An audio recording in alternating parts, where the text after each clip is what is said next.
Hello, everyone. Am I audible? Visible?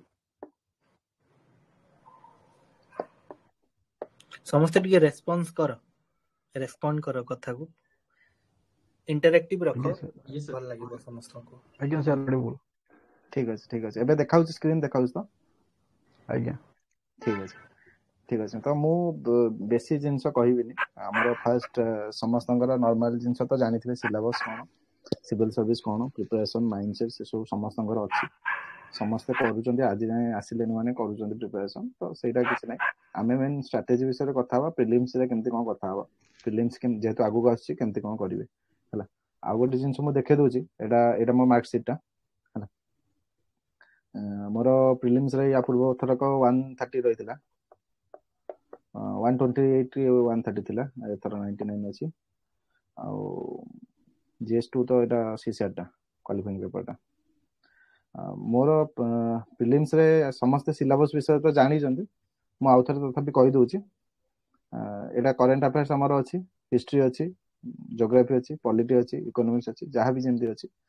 ତ ସେଗୁଡ଼ାକ major topic ଯେଉଁମାନେ କେହି ନ୍ୟୁ କମର ଅଛନ୍ତି କି ଆ ଭିତରେ, ନା ସମସ୍ତେ ପ୍ରାୟ ପଢ଼ି ସିଲାବସ୍ ସାରି ଦେଇଛନ୍ତି? ନ୍ୟୁ କମର ବି ଅଛୁ। ଆଚ୍ଛା, ନ୍ୟୁ କମର ବି ଅଛନ୍ତି। ହଁ ଠିକ୍ ଅଛି। ଯଦି ନ୍ୟୁ କମର ଅଛନ୍ତି, ମୁଁ ଗୋଟେ ଜିନିଷ ସଜେଷ୍ଟ କରିବି। ମୁଁ ଯେତେବେଳେ ଫାଷ୍ଟ ପ୍ରିପାରେସନ୍ କରିଥିଲି, ତ ଫାଷ୍ଟ ଆପଣ ହିଷ୍ଟ୍ରିଟାକୁ ସାରିବେ, ଠିକ୍ ଅଛି। ତାପରେ ପଲିଟିକ୍ସ ଯିବେ, ତାପରେ ଇକୋନୋମିକ୍ସ ଯିବେ, ନହେଲେ ହିଷ୍ଟ୍ରି, ଇକୋନୋମିକ୍ସ, ପଲିଟି। ମୋ ହିସାବରେ ହିଷ୍ଟ୍ରି, ପଲିଟି, ଇକୋନୋମିକ୍ସ ଗଲେ ହିଷ୍ଟ୍ରିଟା କ'ଣ ଆପଣଙ୍କୁ ବ୍ୟାକଗ୍ରାଉଣ୍ଡ ଦେବ କଣ୍ଟ୍ରିର ସୋସାଇଟିର, କ'ଣ ପାଇଁ ଆମର ଡେମୋକ୍ରାସିକୁ ଆସିଲେ ଆମେ, ଖାସ୍ କରି ମଡର୍ଣ୍ଣ ହିଷ୍ଟ୍ରିଟା। ତ ସେଇଟା ହେଲା ପରେ ଆପଣଙ୍କର ପଲିଟିର ବେସ୍ଟା ବିଲ୍ଡଅପ୍ ହେବ। କାହିଁକିନା ହିଷ୍ଟ୍ରିରେ ବି କେତେଟା ଅଛି ଯେମିତି ଆକ୍ଟ ଗୁଡ଼ାକ, ତା ଦେହରୁ ଆମେ ଗଭର୍ଣ୍ଣମେଣ୍ଟ ଅଫ୍ ଇଣ୍ଡିଆ ଆକ୍ଟ ଆସିଲା, ତାପରେ କନଷ୍ଟିଟ୍ୟୁସନ୍ ଆସିଲା, ଏମିତି ହେଇକି ଚାଲିଲା। ତ ସେଥିପାଇଁ ଆପଣ ଆଗ ଫାଷ୍ଟ ସେଇ ସିକ୍ୱେନ୍ସରେ ପଢ଼ିବେ। ଯେଉଁମାନେ ଷ୍ଟାର୍ଟ କରୁଛନ୍ତି ବି ଆଗ ହିଷ୍ଟ୍ରି ପଢ଼ିବେ, ତାପରେ ପଲିଟି ପଢ଼ିବେ, ତାପରେ ଇକୋନୋମିକ୍ସ, ତାପରେ ଅନ୍ୟ ସବଜେକ୍ଟ, ଠିକ୍ ଅଛି।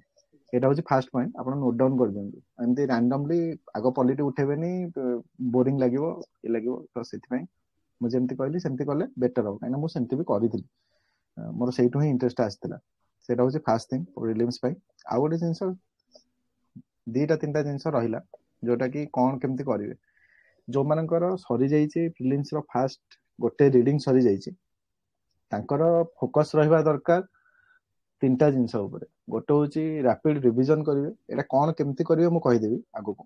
ଗୋଟେ ହେଉଛି ରାପିଡ୍ ରିଭିଜନ୍ କରିବେ, ଆଉ ଗୋଟେ ହେଉଛି ଟେଷ୍ଟ ସିରିଜ୍, ଆଉ ଗୋଟେ ହେଉଛି ଏକ୍ଜାମ୍ ଟାଇମ୍ରେ ଆପଣଙ୍କ ନର୍ଭ କଣ୍ଟ୍ରୋଲ୍ କରିବା, ଠିକ୍ ଅଛି। ରାପିଡ୍ ରିଭିଜନ୍ଟା କ'ଣ, ଆପଣ ସବୁ ସୋର୍ସ ତ ଜାଣିଛନ୍ତି, ସୋର୍ସଟା ମୁଁ ପଛରେ କହିବି। ରାପିଡ୍ ରିଭିଜନ୍ଟା ହେଉଛି, ମୁଁ ଏବେ କହିଦେଉଛି, ଯେତେବେଳେ ଆପଣଙ୍କର ଫାଷ୍ଟ ସରିଗଲା ଗୋଟେ ଚାପ୍ଟର, ସେଟା UPSC ବି ୟୁଜ୍ କରେ, ଗୋଟେ ସରିଯାଇଛି ଆପଣଙ୍କର ହିଷ୍ଟ୍ରି, ପଲିଟି, ଇକୋନୋମିକ୍ସ, ସବୁ ବେସିକ୍ସ ସରିଯାଇଛି, ଆପଣ ସେଇ ବହିକୁ ବାରମ୍ବାର ରିଭାଇଜ୍ କରିବେ। ତ ମନେକର ପ୍ରିଲିମ୍ସ ଅଛି ଆପଣଙ୍କର, ବ୍ଲାଙ୍କ ପେଜ୍ କାଢ଼ି ଦେଉଛି, ହଁ, ପ୍ରିଲିମ୍ସ ଅଛି ମନେକର ଆପଣଙ୍କର 30 days, ଠିକ୍ ଅଛି। 30 daysରେ 4ଟା ୱିକ୍ ରହିଲା। ସେ 4ଟା ୱିକ୍କୁ ଆପଣ ସେପାରେଟ୍ କରିଦେବେ। ପ୍ରତି ୱିକ୍ରେ ଥରେ ସିଲାବସ୍ ସରିବା ଦରକାର। ଏମିତି ମନେକର ପଲିଟି ଏବେ ଆପଣଙ୍କୁ କଷ୍ଟ ଲାଗୁଥିବ, ଇମ୍ପସିବୁଲ୍ ଲାଗୁଥିବ କି ହଁ ଜଣେ କହୁଛନ୍ତି କେମିତି ଲକ୍ଷ୍ମୀକାନ୍ତଟାକୁ 2 ଦିନରେ ସାରିଦେବୁ। ଲକ୍ଷ୍ମୀକାନ୍ତ 2 ଦିନରେ ସରିବ, ଇଭେନ୍ ଗୋଟେ ଦିନରେ ବି ସରିବ ପରୀକ୍ଷା ଟାଇମ୍ରେ। ଆପଣ ମାନେ ବିଶ୍ୱାସ କରନ୍ତୁ ସେଟା ସରିବ।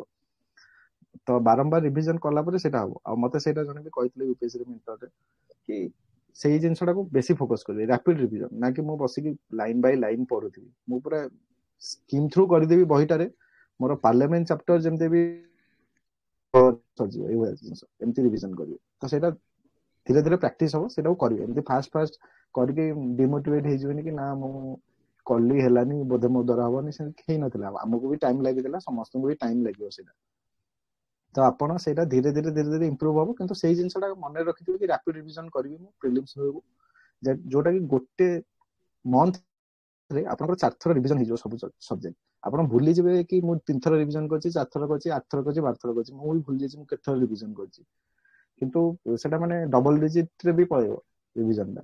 କେବେ ବି ମାନେ ଗଣିବେନି କି ମୁଁ 3 ଥର ରିଭିଜନ୍ କରିଦେଲି ହେଇଗଲା, କିଛି ନାହିଁ। ଯେତେ ଥର ରିଭିଜନ୍ କରିବେ ସେତେ କନସେପ୍ଟ କ୍ଲିୟର ହେଇଯିବ। କ୍ୱେଶ୍ଚିନ୍ ଦେଖିଲା ମାନେ ଆନ୍ସର ସାଙ୍ଗେ ସାଙ୍ଗେ ଆସିବ ମନକୁ। ତ ସେଇଟା ହେଉଛି ଫାଷ୍ଟ ଜିନିଷ, ରାପିଡ୍ ରିଭିଜନ୍ଟା ପ୍ରିଲିମ୍ସ ଟାଇମ୍ରେ କରିବେ। ଆଉ ଗୋଟେ ହେଉଛି ଟେଷ୍ଟ ସିରିଜ୍। ଯେକୌଣସି ରିଲାଏବୁଲ୍ ସୋର୍ସ ଟେଷ୍ଟ ସେଣ୍ଟରର ଟେଷ୍ଟ ସିରିଜ୍ ନେବେ, ତାକୁ କରିବେ। ତାକୁ ଆନାଲାଇଜ କରିବେ इन द सेंस कि जोटा भूल ହେଇଛି ମୋର କଣ ପାଇଁ ଭୁଲ ହେଇଛି କି ଯୋଉଟା ଠିକ ହେଇଛି କେମିତି ଠିକ ହେଇଛି ମୁଁ ଜାଣିକି 100% ଠିକ କରିଛି ନା ମୁଁ ଏମିତି ଗେସିଂ କଲା ପରେ ଠିକ ହେଇଯାଇଛି ମାନେ ସେଟା ଆପଣ ନିଜେ ଜାଣିଥିବେ ଆଉ ବି ଅନେଷ୍ଟ ୱିଥ ୟୋରସେଲ୍ଫ ଏମିତି ନାହିଁ କି ମୋର ରହିଗଲା ଏମିତି ମାରୁ ମାରୁ ଠିକ ହେଇଗଲା ହଁ ମୋର 100 ରହିଗଲା ମୁଁ ଜାଣି ଦେଇଛି କିନ୍ତୁ ଆପଣଙ୍କର ପ୍ରକୃତରେ ସ୍କୋର 100 ନୁହଁ ଆପଣ ସେଠୁ ତା ଦେହରେ ବହୁତ ଜିନିଷ ଆପଣ ପାଇ ଚାନ୍ସ ଠିକ ହେଇଯାଇଥିବ ବହୁତ ଜିନିଷ ଟିକେ ଟିକେ ଭୁଲରୁ ବି ଭୁଲ ହେଇଯାଇଥିବ ତ ସେଗୁଡାକୁ ମାର୍କ ଆଉଟ କରିକି କାହିଁକି ହଉଛି ସେଗୁଡା ଦେଖିବେ ଆଉ ନୂଆ ନୂଆ କନସେପ୍ଟ ଯଦି କିଛି ଆସିଲା କି କଣ ଆସିଲା ସେଇଟା ଦେଖିବେ କିଛି ନୋଟ୍ସ କରିବା ଦରକାର ନାହିଁ ସେଇ ଟେଷ୍ଟ ସିରିଜ ସାଇଡରେ ବି ଲେଖିଦେଇଥିବେ ହାର୍ଡଲି ହାଫ୍ ପେଜରେ ହେଇଯିବ ଗୋଟେ ଟେଷ୍ଟ ସିରିଜରେ କିଛି ନୂଆ ଜିନିଷ ଶିଖିବାକୁ ମିଳିବ ତାଠୁ ଅଧିକା ମିଳିବନି ଏଇଟା ବାଇ ଟାଇମ ଆସିବ ଥରେ ପଢି ଦେଇକି ଦେଲେ ତ ବହୁତ ଭୁଲ ହବ ସେଠୁ ଆପଣ ମାନେ ଡିମୋଟିଭେଟ ହେବେନି କେବେ ଟେଷ୍ଟ ସିରିଜରେ ମାର୍କ କମ ଆସୁଛି ଇଏ କମ ଆସୁଛି ସେଟା ବହୁତ ପର କଥା ସେଗୁଡାକୁ ଛାଡିକି ଆପଣ ଟେଷ୍ଟ ସିରିଜ ଖାଲି ଦେଇ ଚାଲନ୍ତୁ ମୁଁ କହିବି ମାନେ ମୁଁ ଜାଣିବା ଭିତରେ ଯୋଉମାନେ ପିଲା ବି କ୍ୱାଲିଫାଇ କରିଛନ୍ତି ମୁଁ ବି ଓପିଏସସି ପାଇଁ ବୋଧେ ମୁଁ କମ ଟେଷ୍ଟ ସିରିଜ ଦେଇଛି 8ଟା 10ଟା ଦେଇଥିବି ବୋଧେ ମ୍ୟାକ୍ସ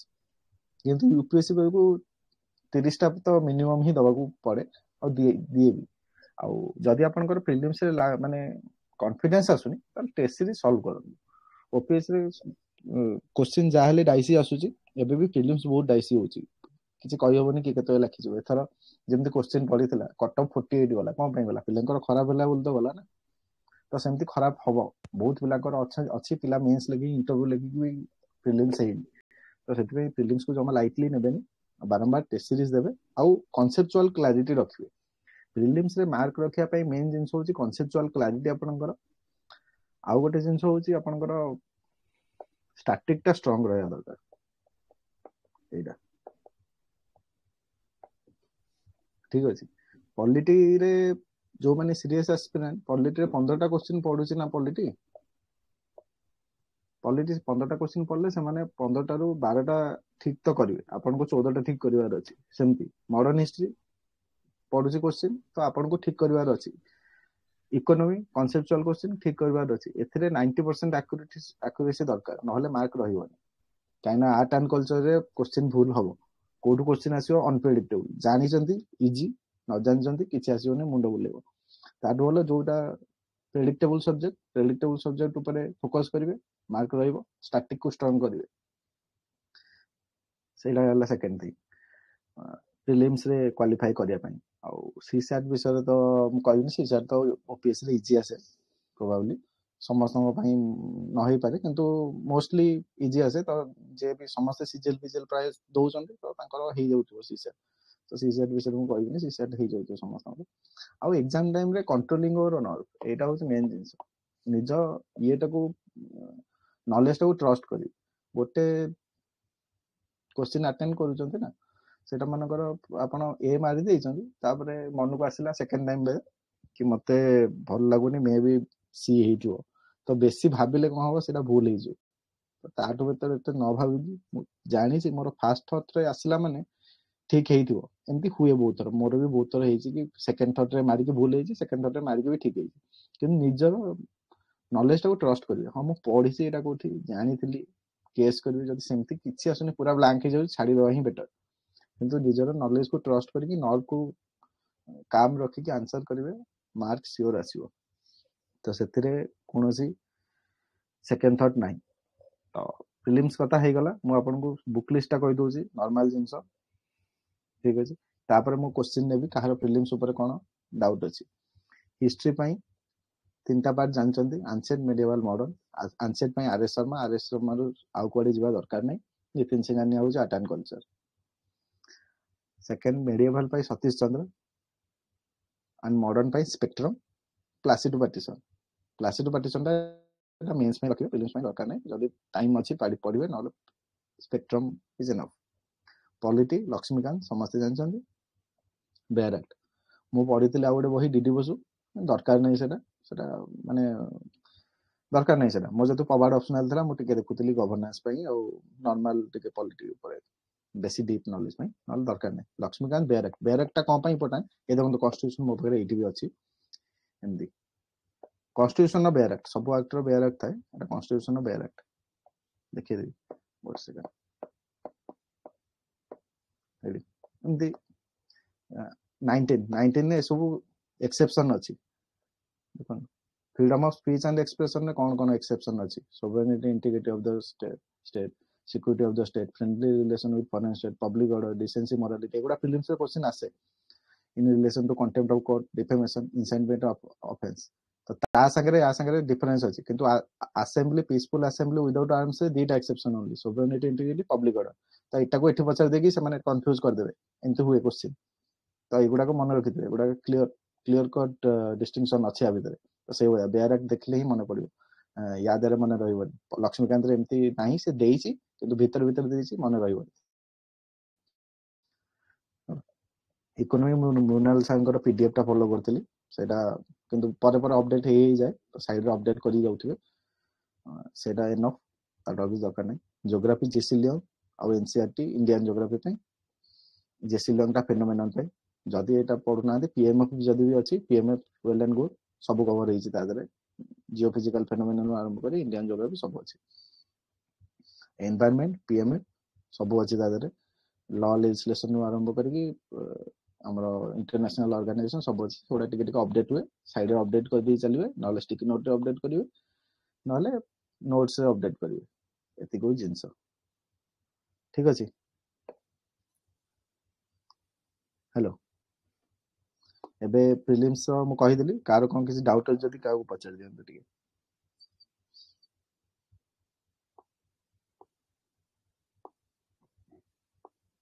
गुड इवनिंग सर।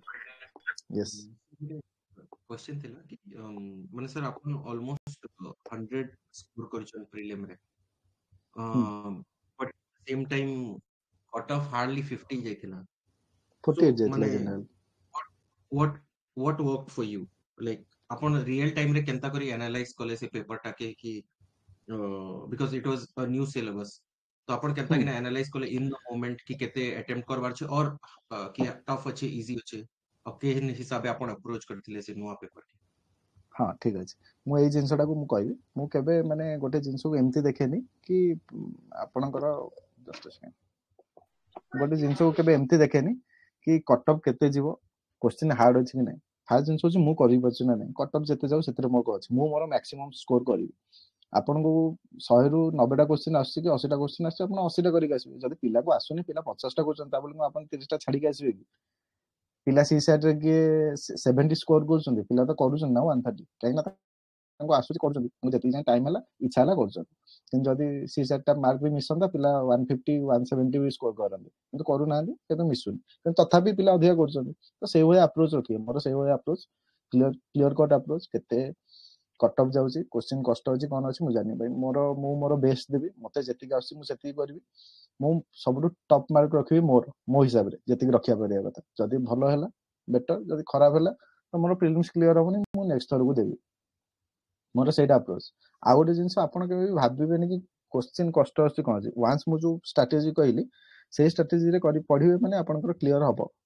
जते जो रैपिड रिवीजन टा करिवे, आपण क्वेश्चन देखिला पर आंसर पय आसीबो मने मने, ऑप्शन देखिया दरकार नै। जदि क्वेश्चन देखला पर आंसर आसीनी, मे बी आपण एते पढि कि जाइछन, आसुनी माने आपण को आउ काकू आसुनथि, माने हार्डली 10% लोगन को आस्तु, तो ओरी होबार किछि नै। किंतु सेति कि आपण क्लियर कट पढि कि जिवे, सेति कि सारी के गले आपण को जो मु कहली रैपिड रिवीजन प्रीलिम्स रो 3 दिन आगु आपण को सब जगह सिलेबस सरिबो, लक्ष्मीकांत सरिबो, स्पेक्ट्रम सरिबो, इकोनॉमी हो, एनवायरनमेंट हो, ज्योग्राफी हो, सब सरिबो। आपण संगे संग पढि कि जाइथिबे, आपण कॉन्फिडेंस भी थिबो, आपण ब्रेन रे भी थिबो, जे आंसर मार्क करि के आसीबे। रियल टाइम रे मु असेस करेनी, रियल टाइम रे मोर असेस करियार गोटे जिंस, मते जेतिक आसी सेतिक करी मु मोर बेस्ट दी के आसीबे। रियल टाइम रे आपण असेस करि परिबेनी जदि आपण को आसुनी, आपण एते पढि के आसुनी।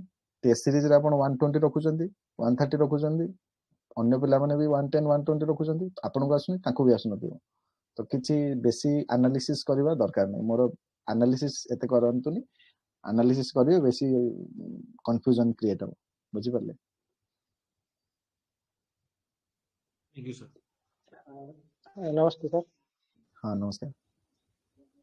सर टेस्ट सीरीज कोनटा फॉलो कले ठीक रहबो सर? आई थिंक मु तो विजन रो फॉलो करछि। विजन रो, हां सर। हाँ विजन रो वेल एंड गुड। तो स्टैटिक पई ठीक अछि, ଆଉ ନର୍ମାଲ କରେଣ୍ଟ ଆଫେୟାର୍ସ ପାଇଁ ବି ସବୁ ଭିଜନ ତ ଭଲ ମାନେ ସବୁ ଟେଷ୍ଟ ସିରିଜ ପାଇଁ ତାର ନାଁ ଅଛି। ଓପିଏସସି ପାଇଁ ଆଉ ଓଡ଼ିଶାର ଯେକୌଣସି ଇନଷ୍ଟିଚ୍ୟୁଟର ଆପଣ ନେଇପାରିବେ, ନହେଲେ ଫ୍ରିରେ ମିଳୁଛି ତ ଦେଖିପାରିବେ। କାହିଁକିନା ଓଡ଼ିଶା ରିଲେଟେଡ ଓଡ଼ିଶା ହିଷ୍ଟ୍ରି ବି କିଛି ଆସୁଛି ନା, ସେମାନଙ୍କର ତ ଆସିବନି, ତ ଦେଖିଦେଲେ ହେଇଯିବ। ଓଡ଼ିଶା ରିଲେଟେଡ ଗୋଟେ ନେଇଯାନ୍ତୁ, ଭିଜନଟା ନିଅନ୍ତୁ, ଆପଣଙ୍କ ଷ୍ଟାଟିକ୍ ଓକେ ରହିବ, କରେଣ୍ଟ ଆଫେୟାର୍ସ ଓକେ ରହିବ। ଓପିଏସସି ପାଇଁ ଯଦି ଆପଣଙ୍କର ଭିଜନରେ ଠିକ୍ ଠାକ୍ ସ୍କୋର ଆସୁଛି, ଭିଜନ ଠିକ୍ ଠାକ୍ କରୁଛନ୍ତି, ଓପିଏସସି ପାଇଁ 10ଟା 12ଟା ଟେଷ୍ଟ ନେଇଯିବେ, କାହାର ଯାହାର ବି ଦେଖିକି ଆପଣଙ୍କୁ ଭଲ ଲାଗୁଛି ନେଇଯିବେ। କାହିଁକିନା ମୁଁ ତ ସେମିତି ନେଇନି ଓପିଏସସି ପାଇଁ ଟେଷ୍ଟ ସିରିଜ, ପ୍ରିଲିମ୍ସ ପାଇଁ ନେଇନି, ତ ମୁଁ କହିପାରିବିନି ସେ ବିଷୟରେ। ତ ଆପଣ ଦେଖିବେ ବହୁତ କ୍ୱାଲିଟି ଇନଷ୍ଟିଚ୍ୟୁଟ୍ ଅଛି, ବହୁତ ସମସ୍ତେ ଦଉଛନ୍ତି ଗାଇଡାନ୍ସ, ଦେଖିକି ନେବେ। ଆଉ ଗୋଟେ କ୍ୱେଶ୍ଚିନ୍ ୟା ପୂର୍ବରୁ ଜଣେ ପଚାରିଥିଲେ ଯୋଉ ତାଙ୍କର ହଁ ଓଡ଼ିଶା ହିଷ୍ଟ୍ରି ବିଷୟରେ। ଓଡ଼ିଶା ହିଷ୍ଟ୍ରି ତ ହରିହର ପଣ୍ଡା ମୁଁ ପଢିଥିଲି, ନିଜେ ପଢିକି ନୋଟ୍ସ ବନେଇଥିଲି। ମୁଁ ସେଇ ଜିନିଷଟା ତାପରେ ଗୋଟେ ଓପି ଓଡ଼ିଶାର ନା କାହାର ଗୋଟେ ମ୍ୟାଟେରିଆଲ ଆସିଥିଲା, କିନ୍ତୁ ତା ଆଗରୁ ମୁଁ ନିଜେ ପଢିକି ନିଜେ ନୋଟ୍ସ ବନେଇଥିଲି। ଗୋଟେ ଜିନିଷ ଆପଣ କେବେ ବି ଭାବିବେନି କି ଆଉ କିଏ ନୋଟ୍ସଟା କରିକି ଦେଇଦବ ମତେ, ମୁଁ ପଢିଦେବି ହେଇଯିବ। ଆଉ ଯେତେବେଳେ ଅଫିସର ହେବେ ସେତେବେଳେ ହଣ୍ଡ୍ରେଡ୍ସ ଅଫ୍ ପେଜେସର ଫାଇଲ ଆପଣଙ୍କୁ ପଢିବାକୁ ପଡିବ, ଆପଣଙ୍କୁ ଆନାଲିସିସ୍ କରିବାକୁ ପଡିବ। ସେତେବେଳେ ଆପଣଙ୍କୁ କୋଚିଂ ବାଲା କହିବେନି, ତ ନିଜେ କରିବେ। ନିଜେ କରନ୍ତୁ, ନିଜେ କଷ୍ଟ କରନ୍ତୁ, ହାବିଟଟା ଡେଭଲପ ହବ। ଜଣେ ଦେଇଦବ ମୁଁ ପଢିଦେବି ସେମିତି କେମିତି ହବ? ଓଡ଼ିଶାରେ ରହିବେ, ଓଡ଼ିଶାରେ କାମ କରିବେ, ଓଡ଼ିଶା ହିଷ୍ଟ୍ରି ଜାଣିବା ଦରକାର। ସେମିତି ନିଜେ ପଢିବେ, ବହି ମୋଟା ଦେଖିକି ପଛକୁ ପଳେଇବେ, ସାରିବେ ଦେବେ। Good evening sir. ସାର୍ ଆପଣ ଯୋଉ କହିଲେ ରାପିଡ ରିଭିଜନ, ସେଇଟା ସାର୍ କେମିତି କରୁଥିଲେ? ମାନେ 2-3 ଦିନ ଭିତରେ ସବୁ କମ୍ପ୍ଲିଟ? ସେଇଟା ଯେତେବେଳେ ଆପଣଙ୍କୁ ୱାନ୍ସ ସିଲାବସଟା ସରିଗଲା, ମନେକର ଲକ୍ଷ୍ମୀକାନ୍ତ ଥରେ ସରିଗଲା, ସେକେଣ୍ଡ ଟାଇମ ରାପିଡ ରିଭିଜନ ହବନି, ଥାର୍ଡ ଟାଇମ ହବନି, ଫୋର୍ଥ ଟାଇମକୁ ହବ। କାହିଁକିନା ଫାର୍ଷ୍ଟ ଟାଇମ ତ ପଢିଛନ୍ତି, କିଛି ମୁଣ୍ଡରେ ଥିବ ନଥିବ ଅଲଗା କଥା। 2-3 3 ଥର ପଢିଲା ପରେ ଜାଣିଗଲେ, ଆପଣ ଯେତେବେଳେ ବହି ଖୋଲିବେ, ମନେକର ଗୋଟେ ଚାପ୍ଟର ଖୋଲିଲେ, ପାର୍ଲାମେଣ୍ଟ ଚାପ୍ଟର ଖୋଲିଲେ, ଆପଣ ପାର୍ଲାମେଣ୍ଟ ଚାପ୍ଟର ଖୋଲିବେ, ଜାଣିଯିବେ ଏଠି ଏଇଆ ଲେଖା ହେଇଛି, ଏଇଆ ଲେଖା ହେଇଛି। କି ପ୍ରେସିଡେଣ୍ଟ ଚାପ୍ଟର ଖୋଲିଲେ ତା ଦେହରେ ଅଛି ଯାହା ବି ପ୍ରେସିଡେଣ୍ଟଙ୍କର ପାୱାର, ଆପଣ ଦେଖିଦେଲେ ମନେ ପଡିଯିବ କ'ଣ କ'ଣ। ଯେମିତି ସିଲାବସ ଯୋଉଥିରେ ବି, ଯେକୌଣସି ହିଷ୍ଟ୍ରି ଯେମିତି ବି ହଉ, ଆପଣ ଖୋଲିଦେବେ ପେପର, ମାନେ ଆପଣ ମନେ ପଡିଯିବ, ସେଟା ରିଭିଜନ ହବ। ରିଭିଜନ ମାନେ ଆପଣ ରିଭିଜୁଆଲାଇଜ କରିପାରିବେ ଜିନିଷଟାକୁ ଦେଖିଲା ପରେ, ସେଇଟା ହଉଛି ରିଭିଜନ, ନା କି ପୁଣି ଆଉଥରେ ମୂଳରୁ ଶେଷ ପଢିବା। ତ ସେଇଟା ବାଇ ଟାଇମ ଡେଭଲପ ହବ।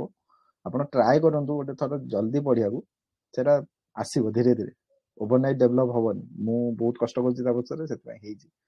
ତ ସାର୍ ମୃଣାଲ ସାରଙ୍କ ନୋଟ ଟାକୁ ସାର୍ କେମିତି ରିଭିଜନ କରୁଥିଲେ? କାହିଁକି ନା ବହୁତ ମାନେ 1300 ପେଜ ଏଭଳିଆ ମାନେ ସମଥିଙ୍ଗ ଅଛି, ତ ରିଭିଜନ ବେଳେ ତାକୁ କେମିତି କରୁଥିଲେ?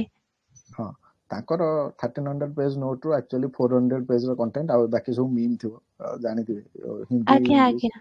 ହଁ, ହିନ୍ଦୀ ଇଂଲିଶ ମିଶେଇକି ଲେଖନ୍ତି। ତ ସେଇଟାକୁ ବେଶୀ ନ କରିକି ଆପଣ ଗୋଟେ କାମ କରନ୍ତୁ, ସେଇଟା ଯେତେବେଳେ ପଢି ସାରିଲା ପରେ ଥରେ ଆରାମସେ ଦେଖିଯିବେ, କିଛି ନାହିଁ, ସେ ହେଇଯିବ। କହିଲି ୱାନ୍ସ ଫାର୍ଷ୍ଟ ଟାଇମରେ ହବନି, ସେକେଣ୍ଡ ଟାଇମ ଛାଡିକି ଥାର୍ଡ ଟାଇମକୁ ହେଇପାରିବ। ଆପଣଙ୍କୁ ଫାର୍ଷ୍ଟ ଟାଇମରେ ଯେତିକି ରିଡିଂ ପାଇଁ ଟାଇମ ଲାଗୁଛି, କ'ଣ ସେକେଣ୍ଡ ଟାଇମରେ ସେତିକି ଲାଗୁଛି? କେବେ ବି ନୁହଁ। ଥାର୍ଡ ଟାଇମରେ କ'ଣ ସେତିକି ଲାଗୁଛି? କେବେ ବି ନୁହଁ। ତ ଧୀରେ ଧୀରେ ଟାଇମଟା କମିବ, ଆଉ କମିଲା ପରେ ଏକ୍ସାମ ବେଳେ ପ୍ରେସରରେ ଆଡ୍ରେନାଲିନଟା ସେଥିରେ ହାଇ ଥାଏ କି ମୁଁ ସାରିଦେବି। ମୁଁ ବେଶୀ ସମୟ ବସିକି, ଆକ୍ଚୁଆଲି କ'ଣ ହୁଏ କି ମୁଁ ବେଶୀ ସମୟ ବସିକି ପଢିପାରେନି, ମାନେ 14 ଘଣ୍ଟା 16 ଘଣ୍ଟା ଏମିତି ନାହିଁ, ମୁଁ 3 ଘଣ୍ଟା 4 ଘଣ୍ଟା ପଢେ, ତାପରେ ଦିନକୁ 6 ଘଣ୍ଟା ମ୍ୟାକ୍ସିମମ୍। ତ ସେଥିପାଇଁ ମୁଁ କମ୍ ଟାଇମରେ ଅଧିକା ଜିନିଷ କଭର କରିବାକୁ ଟ୍ରାଏ କରେ। ତ ଆପଣ ଯଦି ବସି ପଡୁଛନ୍ତି ଅଧିକା ସମୟ, ତ ବେଟର, ନହେଲେ ସେମିତି ହେଇଯିବ। ଧୀରେ ଧୀରେ ଟ୍ରାଏ କଲେ ହେଇଯିବ। ଟ୍ରାଏ କରନ୍ତୁ, ଗୋଟେ ଦିନ, ଆଜି ବହି ସରୁନି ତ ଗୋଟେ ଦିନ ଟ୍ରାଏ କରନ୍ତୁ। ମନେକର ସବୁଠୁ ବଡ ଚାପ୍ଟର କୋଉଟା ଲାଗୁଛି, କଷ୍ଟ ଚାପ୍ଟର କୋଉଟା ଲାଗୁଛି ଆପଣଙ୍କୁ? ସାର୍ ଇକୋନୋମିକ୍ସ ତ ମାନେ ବହୁତ ଭାଷ୍ଟ ଅଛି ମୃଣାଲ ସାରଙ୍କ ନୋଟରେ। ସାର୍ ମନି, ଆଜ୍ଞା ସାର୍ ସରିଛି, ମାନେ ପଛରେ ପୁଣି ଦେଖିଲା ଆଉ ରିକଲ କରିହଉନି, ମାନେ ତାର ଏତେ ଅଛି ଯେ ମନି ଆଣ୍ଡ ବ୍ୟାଙ୍କିଙ୍ଗ, ତା ଭିତରେ ବହୁତ ସାରା ଚାପ୍ଟର ଅଛି। ତ ମନି ବ୍ୟାଙ୍କିଙ୍ଗଟା ତ ଇମ୍ପୋର୍ଟାଣ୍ଟ, ମନି ବ୍ୟାଙ୍କିଙ୍ଗଟା ଇମ୍ପୋର୍ଟାଣ୍ଟ। ଆଜ୍ଞା ସାର୍, ତାଙ୍କର ଯୋଉ ପିଲାର ଥାଏ, ଫାର୍ଷ୍ଟ ପିଲାର 1 ଏଟା ମନି ବ୍ୟାଙ୍କିଙ୍ଗଟା, ମନି ବ୍ୟାଙ୍କିଙ୍ଗ ଫାଇନାନ୍ସ, ସେଇଟା ଥରେ ପଢିଲେ, ଆଜ୍ଞା କାଲିକି ଆପଣ ଆଜି ପଢିଛନ୍ତି, କାଲିକୁ ଆଉ ଥରେ ଦେଖିବେ, ସେଟାକୁ ଖାଲି ସେଇ ଚାପ୍ଟର ଉପରେ ଫୋକସ କରିବେ। ମୁଁ ସେଟା 50-60 ପେଜ ଥିବ ବୋଧେ କି କେତେ,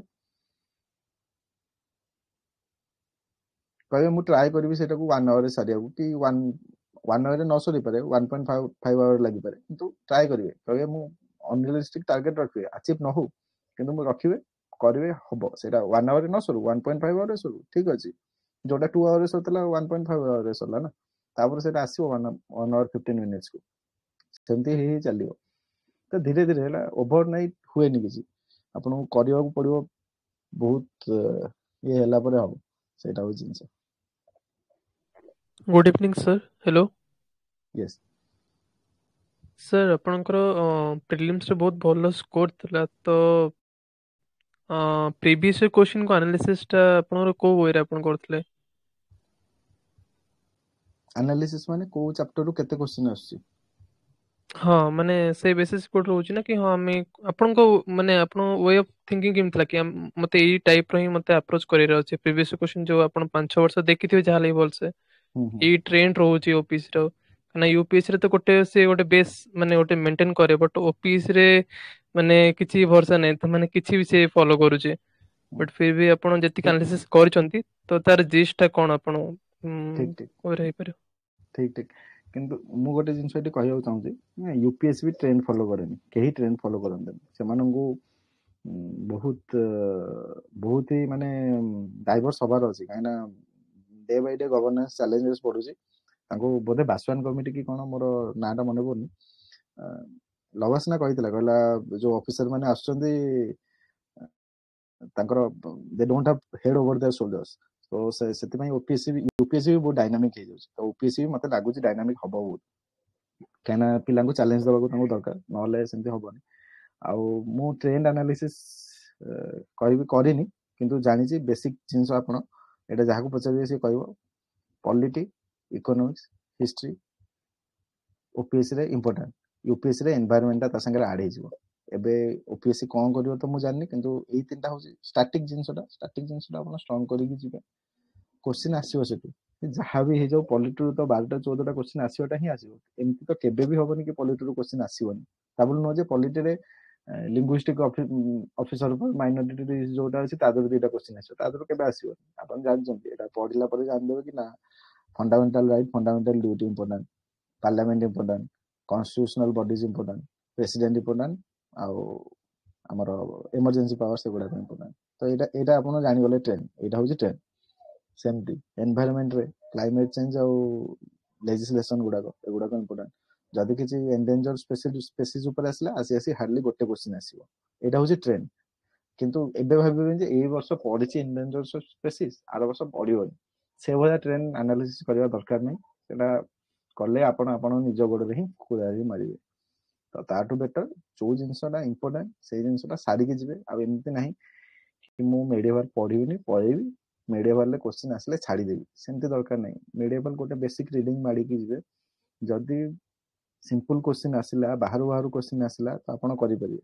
ଯଦି ସିମ୍ପଲ କ୍ୱେଶ୍ଚିନ୍ ଆସିଲା, ଆପଣ ପୁରା ଛାଡିକି ଯାଇଥିବେ, କରିପାରୁନଥିବେ, ଅନ୍ୟମାନେ ତ ସମସ୍ତେ କରିକି ଆସିବେ, ତ ଆପଣଙ୍କ ମାର୍କ କମିବ। ସେମିତି ତ 2ଟା 3ଟା କ୍ୱେଶ୍ଚିନ୍ ବାହାର କରିଦେବେ ଆପଣ, ସବୁ ଯଦି ସିଲାବସ କଭର କରିକି ଯିବେ। ସିଲାବସ କେବେ ଛାଡିକି ଯିବେନି କି ମୁଁ ଏଇଟା ଛାଡି ଦଉଛି ଅନ୍ୟ ଗୁଡାକରେ ଠିକ କରିଦେବି, କହିପାରିବେନି ସେମିତି। ତ ମୋର ମାନେ ଷ୍ଟ୍ରାଟେଜିଟା ସେଇଆ ଥିଲା, ବୁଝିପାରିଲେ? ଆଉ ସାର୍, ଆପଣଙ୍କର କେତେ ରାଉଣ୍ଡରେ ଫିନିଶ କରୁଥିଲେ ମାନେ ପେପରକୁ? ମିନିମମ୍ କୁହ ଯେ 2ଟା ରାଉଣ୍ଡରେ, କାହିଁକିନା ଗୋଟେ ରାଉଣ୍ଡରେ ତ କମ୍ପ୍ଲିଟ ହେଇପାରିବନି, ମିନିମମ୍ 2ଟା ରାଉଣ୍ଡରେ କେମିତି ଆପଣ ସାରୁଥିଲେ? ମୁଁ ଟିକେ ଅନଅର୍ଥୋଡକ୍ସ ସେଇ ଟାଇପରେ, ତ ମୁଁ ସେସବୁ ଜିନିଷ ଫଲୋ କରେନି। ମୋର ନର୍ମାଲ କ୍ୱେଶ୍ଚିନ୍ ଦେଖିଲି, ଆନ୍ସର କରିବି 100 ଯାଏଁ। ମୁଁ କେବେ ଭାବିକି ଯାଇନି କି ମୁଁ 2ଟା ରାଉଣ୍ଡରେ କରିବି, ଏଇଟା ହଉଛି ଫାର୍ଷ୍ଟ ଜିନିଷ, କି 3ଟା ରାଉଣ୍ଡରେ କରିବି, ଏଇଟା ହଉଛି ଫାର୍ଷ୍ଟ ଜିନିଷ। ମୁଁ କ୍ୱେଶ୍ଚିନ୍ ଦେଖିଲି, ମୁଁ ଯେତେବେଳେ ବି ଭାବିକି ଯାଇଛି କରିଛି, ମୋ ପରୀକ୍ଷା ଖରାପ ହେଇଛି ୟୁପିଏସସିରେ। ତ ସେଥିପାଇଁ ମୁଁ କେବେ ଭାବିକି ଯାଇନି। ଯିବେ ମୁଁ କ୍ୱେଶ୍ଚିନ୍ ଦେଖିଲି, 100 ଯାଏଁ ଆଟେମ୍ପ୍ଟ କଲି। ମୋର ମନେକର 50-60ଟା ହେଇପାରିଲା, ତ ଠିକ ଅଛି। ମୋର 60ଟା, ମୁଁ କହିଦେବି ମୋର 60ରୁ କେବେ 60ଟା ଠିକ ନଥିବ, 60ରୁ 45ଟା ଠିକ ଥିବ କି 50ଟା ଠିକ ଥିବ। ତାର ନେକ୍ସଟ ଇୟରରେ ଯୋଉଟା ଡାଉଟ୍ ଥିବ 50-50ରେ ମୁଁ ଫସିଥିବି, ସେମିତି କ୍ୱେଶ୍ଚିନ୍ ଥିବ। ତାପରେ ପୁଣି ନେକ୍ସଟ ଇୟରରେ କରିଦେବି, ଯାହା ହେଲା ମନେକର 80-81 ଆରାଉଣ୍ଡ ହେଲା, ତ ସେଗୁଡା ସବୁ କରିସାରିଲା ପରେ ତାପରେ ଟାଇମ ତ ବହିଥିବ ଅବଭିୟସଲି।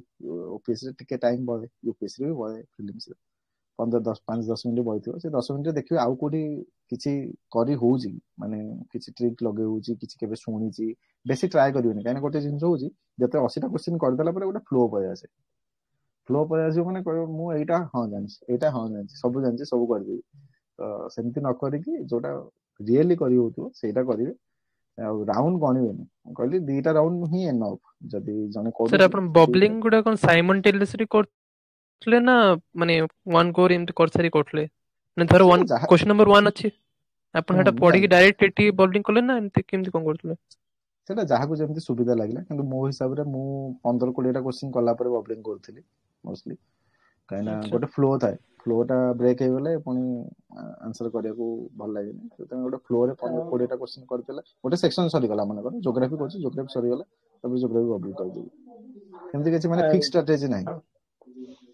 ଜିଓଗ୍ରାଫି ପାଇଁ ଥ୍ୟାଙ୍କ ୟୁ ସାର୍। ତ 8 to class 12 କଲେ ହେଇଯିବ ନା ଆଉ କିଛି ଆଉ କରିବାକୁ ପଡିବ? 8 to class କଣ କହିଲେ ଆଉଥରେ?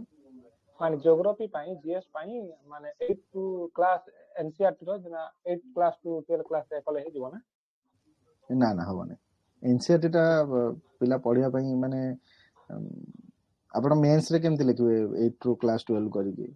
ତ କ୍ୱେଶ୍ଚନ ତ ମେନ୍ସ ରେ କମ ଆସୁଛି ଜିଓଗ୍ରାଫିରେ, କିନ୍ତୁ ଓପିଏସ୍ ରେ କହିହବନି କେତେ ଆସୁଛି କଣ କ୍ୱେଶ୍ଚନ। ୟୁପିଏସ୍ ରେ ଅଧିକା ଆସୁଛି। ତ ହେଇଯିବ। ହଁ ଜିସିଲିୟନ ଦେଖିଦେଲେ କ୍ଲିୟର ହେଇଯିବ। ଜିସିଲିୟନ ଦେଖନ୍ତୁ ନହେଲେ ପିଏମଏଫ ଦେଖନ୍ତୁ, କ୍ଲିୟର ହେଇଯିବ କୁହନ୍ତି। କିନ୍ତୁ ଜିଓଫିଜିକାଲ ଫେନୋମେନନ ଗୁଡା ଏନସିଆରଟି ରେ ଏତେ ଡିଟେଲରେ ସବୁ ଗୁଡାକ ଦେଇନି। ଦେଇଛି କିଛି ଦେଇଛି, କିନ୍ତୁ ସବୁ ଗୁଡା ଏତେ ଦେଇନି। ଇଣ୍ଡିଆନ ଜିଓଗ୍ରାଫି ପାଇଁ କିନ୍ତୁ ଏନସିଆରଟି ଏନଫ୍। ଆଉ ଟର୍ମ ଯାକ ବି ତ 11-12 ର। ଆଉ ସାର୍ ବେୟାର ଆକ୍ଟ ଯୋଉଟା କହିଲେ ସେଟା କେତେ ଯାଏଁ କୋଉଟା ଆଡ୍ କରିବାର ଅଛି କନଷ୍ଟିଟ୍ୟୁସନ ର? ବେୟାର ଆକ୍ଟ ଟା ଗୋଟେ ମିଳୁଛି କନଷ୍ଟିଟ୍ୟୁସନ ର ବେୟାର ଆକ୍ଟ। ସବୁ ଆକ୍ଟ ରେ ଗୋଟେ ବେୟାର ଆକ୍ଟ ଥାଏ, ହଁ ଯୋଉଥିରେ ଖାଲି କ୍ଲଜ ଗୁଡା ଲେଖା ହେଇଥାଏ। ତ କନଷ୍ଟିଟ୍ୟୁସନ ର ବି ଗୋଟେ ବେୟାର ଆକ୍ଟ ଅଛି। ତ ବହି ମିଳୁଛି ବାହାରେ ମାର୍କେଟରେ, କନଷ୍ଟିଟ୍ୟୁସନ ବେୟାର ଆକ୍ଟ କହିଲେ ଦେଇଦେବେ ସମସ୍ତେ। ସେଟା ସାଇଡରେ ରଖିକି ସବୁ ମନେକର ଆପଣ ନ୍ୟୁଜ ପେପର ବି ପଢୁଛନ୍ତି, କିଛି ଆର୍ଟିକଲ ପଳେଇଥିଲା ଖୋଲିକି ସେ ଆର୍ଟିକଲ ଟା ପଢିଦେବେ। ଆର୍ଟିକଲ ର ଯୋଉ ୱେ ଅଫ ରାଇଟିଂ ଟା ସେଇଟା ଦେଖିଲେ ବହୁତ କିଛି ଜିନିଷ ଡିପ୍ ନଲେଜ ଆସିବ। ଏମିତି ବାହାରୁ ବାହାରୁ ପଢିଦେଲେ ଆସିବନି। ପୁରା ସେଇଟା ପଢିବେ, ଦେଖିବେ ଗୋଟେ ଲେଖା ହେଇଥିବ, ସେ ଦେଖିଲା ପରେ ଆପଣ ଜାଣିପାରିବେ ତାର ଡିଫରେନ୍ସ ଟା କଣ। ସାର୍ ୟୁପିଏସସି ପାଇଁ ପବ୍ଲିକ ଆଡମିନିଷ୍ଟ୍ରେସନ ର ଯାହା ସିଲାବସ ଅଛି ସାର୍, ସେତିକି ଯଦି ଜଣେ କଭର କରିଦବ ତ ଓପିଏସ୍ ର ପବାଡ ର ସିଲାବସ ସାର୍ ହେଇଯିବ କି? ପବାଡ ଟା ଆମେ ପରେ କଥା ହବା, ଠିକ ଅଛି। ଲାଷ୍ଟ କୁ ଏବେ ଆମେ ଆଜ୍ଞା ସାର୍, ପ୍ରିଲିମ୍ସ ଆଜ୍ଞା ପାଇଁ ସାର୍, ସରିଗଲା ତ? ଆଜ୍ଞା ପ୍ରିଲିମ୍ସ ପାଇଁ ସରିଗଲା sir. Sir good evening. Sir ଯୋଉ ପିଏମଏଫଆଇଆର ସାର୍ ମୁଁ ପଚାରୁଥିଲି ଯେ ମାନେ ଗୋଟେ ଟେଷ୍ଟ ଦେଲେ ମୁଁ ମ୍ୟାକ୍ସିମମ୍ 75 କ୍ୱେଶ୍ଚନ କି 80 କ୍ୱେଶ୍ଚନ ଆଟେମ୍ପ୍ଟ କରିପାରୁଛି। ତାଠୁ ଅଧିକା କ୍ୱେଶ୍ଚନ ଆଟେମ୍ପ୍ଟ କଲେ ଲାଗୁଛି ଯେ ଭୁଲ ହେଇଯିବ ବୋଲି। ଆଉ ତାର ଏକୁରେସି ସାର୍ 65% ହିଁ ଆସୁଛି। ମାନେ ପ୍ରାୟ ଯେତେ ଟେଷ୍ଟ ଦେଲେ ବି ସେ 65% ପାଖାପାଖି ଏକୁରେସି ଆସୁଛି, ନହେଲେ ଜଷ୍ଟ ତାଠୁ ଟିକେ ଅଧିକା ଆସୁଛି। ତ ମୁଁ କନଫ୍ୟୁଜ ହେଇଯାଉଛି ଯେ ଆଉ ଅଧିକା ଆଟେମ୍ପ୍ଟ କରିବା ଦରକାର କି ମୁଁ ସେତିକିରେ ଯଦି ମାନେ ଏମିତି କ୍ୱେଶ୍ଚନ ଆସିଲା ଇଜି କ୍ୱେଶ୍ଚନ ଆଉ ମୁଁ ଡରରେ ଆଉ ଅଧିକା ଆଟେମ୍ପ୍ଟ ନ କରିପାରିଲି ତାହେଲେ ସେଥିରେ ହଇରାଣ ହେଇଯିବି। ତ ସେଇଥିପାଇଁ ଟିକେ କନଫ୍ୟୁଜ ହଉଛି କଣ କରିବା ଦରକାର। ଆଚ୍ଛା, ତ ସେଇଟା ଆପଣଙ୍କ ଯୋଉ ଆକ୍ୟୁରେସି ଟା କମ ଆସୁଛି, ଆକ୍ୟୁରେସି ଟା ବଢିବ ଫାଷ୍ଟ ଜିନିଷ ହଉଛି ରିଭିଜନ ରେ। ଆଉ ଯଦି ଆପଣଙ୍କର ହଉନି ମାନେ 75 ରୁ 80 ରୁ ଅଧିକା ଯାଉନି, ଯଦି କ୍ୱେଶ୍ଚିନ ସେତେ ହାର୍ଡ ଅଛି ତାହେଲେ ଠିକ ଅଛି, ସେତିକି ହିଁ କଟ ଅଫ୍ ଯିବ। ମତେ ତ କରିବାର ନାହିଁ 200 ରୁ 200 ତ ଆପଣଙ୍କୁ ରଖିବାର ନାହିଁ। ଫାଷ୍ଟ ଜିନିଷ ହଉଛି ଆକ୍ୟୁରେସି ବଢେଇବା ପାଇଁ ରିଭିଜନ ହଉଛି ଫାଷ୍ଟ ଜିନିଷ। ଆଉ ମୁଁ ଫୋର୍ସ କରିକି 90ଟା କ୍ୱେଶ୍ଚିନ କଲେ କଣ ହବ, କେମିତି କିଛି ହବନି, ବୁଝିପାରିଲେ। ଯଦି ଆକ୍ୟୁରେସି ବଢେଇବେ ଗୋଟେ ଜିନିଷ ହଉଛି ରିଭିଜନ। ଆପଣଙ୍କୁ 100% ଆକ୍ୟୁରେସିରେ 90ଟା କ୍ୱେଶ୍ଚିନ କରିବାର ନାହିଁ, କଟ ଅଫ୍ କ୍ଲିୟର କରିବାର ଅଛି। ଜାଣିଲେ 48 ଗଲା କଟ ଅଫ୍, ଆପଣଙ୍କୁ 100 କାହିଁ ରଖିବାର ଅଛି। ମୁଁ ପଢିଥିଲି ବୋଲି ମୁଁ କଲି ରହିଗଲା, ଆପଣଙ୍କୁ ତ ସେତିକି ରଖିବାର ନାହିଁ। ଆପଣ 60-70 ବି ଟାର୍ଗେଟ କରନ୍ତୁ, କିଛି ଟାର୍ଗେଟ କରିକି ଯାଆନ୍ତୁ। କ୍ୱେଶ୍ଚିନ ଆସିଲେ ଆପଣ ଯେତିକି ଆପଣଙ୍କ ବେଷ୍ଟ ଦେଇକି ଆସିବେ, ମାର୍କ ଯାହା ରହିଲା, ବୁଝିପାରିଲେ।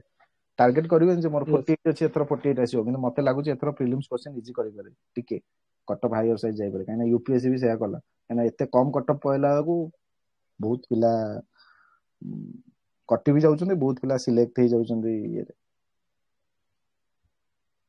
ଆଜ୍ଞା ସାର୍, ଆଉ ସାର୍ ଏଇଟା ମାନେ ଯଦି ଗୋଟେ କ୍ୱେଶ୍ଚନ ରେ 50 ପର୍ଯ୍ୟନ୍ତ ନ ପହଞ୍ଚି ପାରୁଛୁ, ଯଦି ଅପସନ କେବଳ ଗୋଟେ ଅପସନ ହିଁ ଡିଷ୍ଟିଂଗୁଇଶ କରିପାରୁଛୁ, ଅନ୍ୟ 2-3ଟା ଅପସନ କୁ ଆମେ ଡିଷ୍ଟିଂଗୁଇଶ କରିପାରୁନୁ, तो सेटा अटेम्प्ट करिवा दरकार ना छाड़ देवा दरकार? ସେଟା ଛାଡ଼ିଦେବେ ମାନେ ପିଓର ପ୍ରୋବାବିଲିଟି ଟର୍ମରେ ଦେଖିଲେ ଛାଡ଼ିଦେବାଟା ହିଁ ବେଟର କାହିଁକି ନା ଗୋଟେ ଖାଲି 50-50 ହେଲେ ହିଁ ଯାଇକି अटेम्प्ट करियो। ହଁ ନହେଲେ ଆପଣ ପ୍ରୋବାବିଲିଟିରେ ଦେଖିବେ ଯଦି ଆପଣଙ୍କର ନେଗେଟିଭ ମାର୍କିଂ ପଳେଇ ଆସିବ ତ 50 କାହିଁକି ନା ଏବେ 2/3 ନେଗେଟିଭ ମାର୍କିଂ ଆଗରୁ 1/4 ଥିଲା ତ ଆଗରୁ କରୁଥିଲେ ଏବେ କରିବେନି। ହଁ ଶ୍ରେୟା ମ୍ୟାମ୍ କଣ ପଚାରୁଥିଲେ? हेलो କୁହନ୍ତୁ। सर जो PMFIS रो एनवायरनमेंट सर सेटरे आपण नोट्स बनौथले ना काहे ना से बुक रे एते डिटेल्स रे जे सब इंपोर्टेंट लागुची तो सर ताको विजन केमती करथले एक्चुअली सर मु सेटा भी फॉलो करची एनवायरनमेंट रे तो सेति लागि सर रीडिंग करी सर थोरे दी थोर बाकी सर जानी होनी कि ताको केमिति कवर करबे माने रिवीजन। हाँ मु नोट्स बनेनी सेटा मु सेठी ही जहाँ अच्छी पढ़ी सेटा तो निजे ही गोटे नोट ताको कौन नोट बनेबी जेमति लक्ष्मीकांत आज्ञा को कौन सर नोट बने ताको आउ थरे रिवीजन ही करी सेटा कष्ट किंतु करियो पड़ियो आज्ञा आज्ञा कष्ट सेटा किंतु करियो पड़ियो सेटा से बहुत किछि जिंस देइछि एनवायरनमेंट बहुत किछि जिंस अछि बोली देइछि तो सेटा करियो पड़ियो short no there is no shortcut. Sir PYQ विषय किसी कहि दियंतु मार्केट रे ते एते पब्लिकेशन रो बही अछि आ कोटा माने बेटर हबो आपन पर्सनल PYQ यस सर माने प्रीलिम्स ପାଇଁ और मेंस ପାଇଁ सर प्रीलिम्स ପାଇଁ स्पेसिफिकली प्रीलिम्स ପାଇଁ PYQ रो बही कोन दरकार प्रीलिम्स रो क्वेश्चन तो मिल जिवो OPSC रो साइट रो OPSC रो तो स्ट्रेट फॉरवर्ड क्वेश्चन माने तार एनालिसिस कथा कहउछन्ती। यस सर जेमिति मु मृणाल कर 28 इयर्स रो फॉलो करथिले सेटा ठीक अछि सर दिशा पब्लिकेशन रो सेटा मु भी फॉलो करछि किंतु गोटे जिंस कि सेटा किछि तो फर्स्ट टाइम पर सेकंड टाइम के दरकार हुए नहीं आपण किछि PYQ रे किछि एनालिसिस दरकार नहीं मु देखिली जानली ओहो सॉरी मोर एटा भूल ही जाइछि मु जानिथिली एई जगह रे भूल ही सेटा गोटे टाइम पर आसी जिवो तो सेटा दरकार नहीं आपण एनालिसिस कोन हो किंतु एनालिसिस पले 30-40 पेज एनालिसिस विजन गोटे गोटे टेस्ट सीरीज तो पूरा एनालिसिस केही पढंतिनी माने मु जानियारे मोर सर्कल भीतर जो माने पाइछन पूरा एनालिसिस पढंतिनी देखि देले जो पॉइंटटा भूल होची जेति की अछि कोन रिलेवेंट जिंस सेटा बाहरु देखि देबे पूरा लाइन बाय लाइन जते अछि आपण तो मने रखि परियन जते पढि कि लाभ कोन जंती विजन रो गोटे मंथली मैगजीन में बहुत किछि डाटा अछि तो आपण सब मने रखि परियन आपण सब गुडा को माने मने रखि ट्राई भी काई करिवे बुझि पले तो सेटा हां तो दैट्स ओनली सेटा से भूल केबे करिवेनी कि मु सब मने रखि सब मने रहिबनी ह्यूमन कैपेसिटी नो सेटा। Thank you so much sir thank you ठीक अछि हमें मेंस को जिबा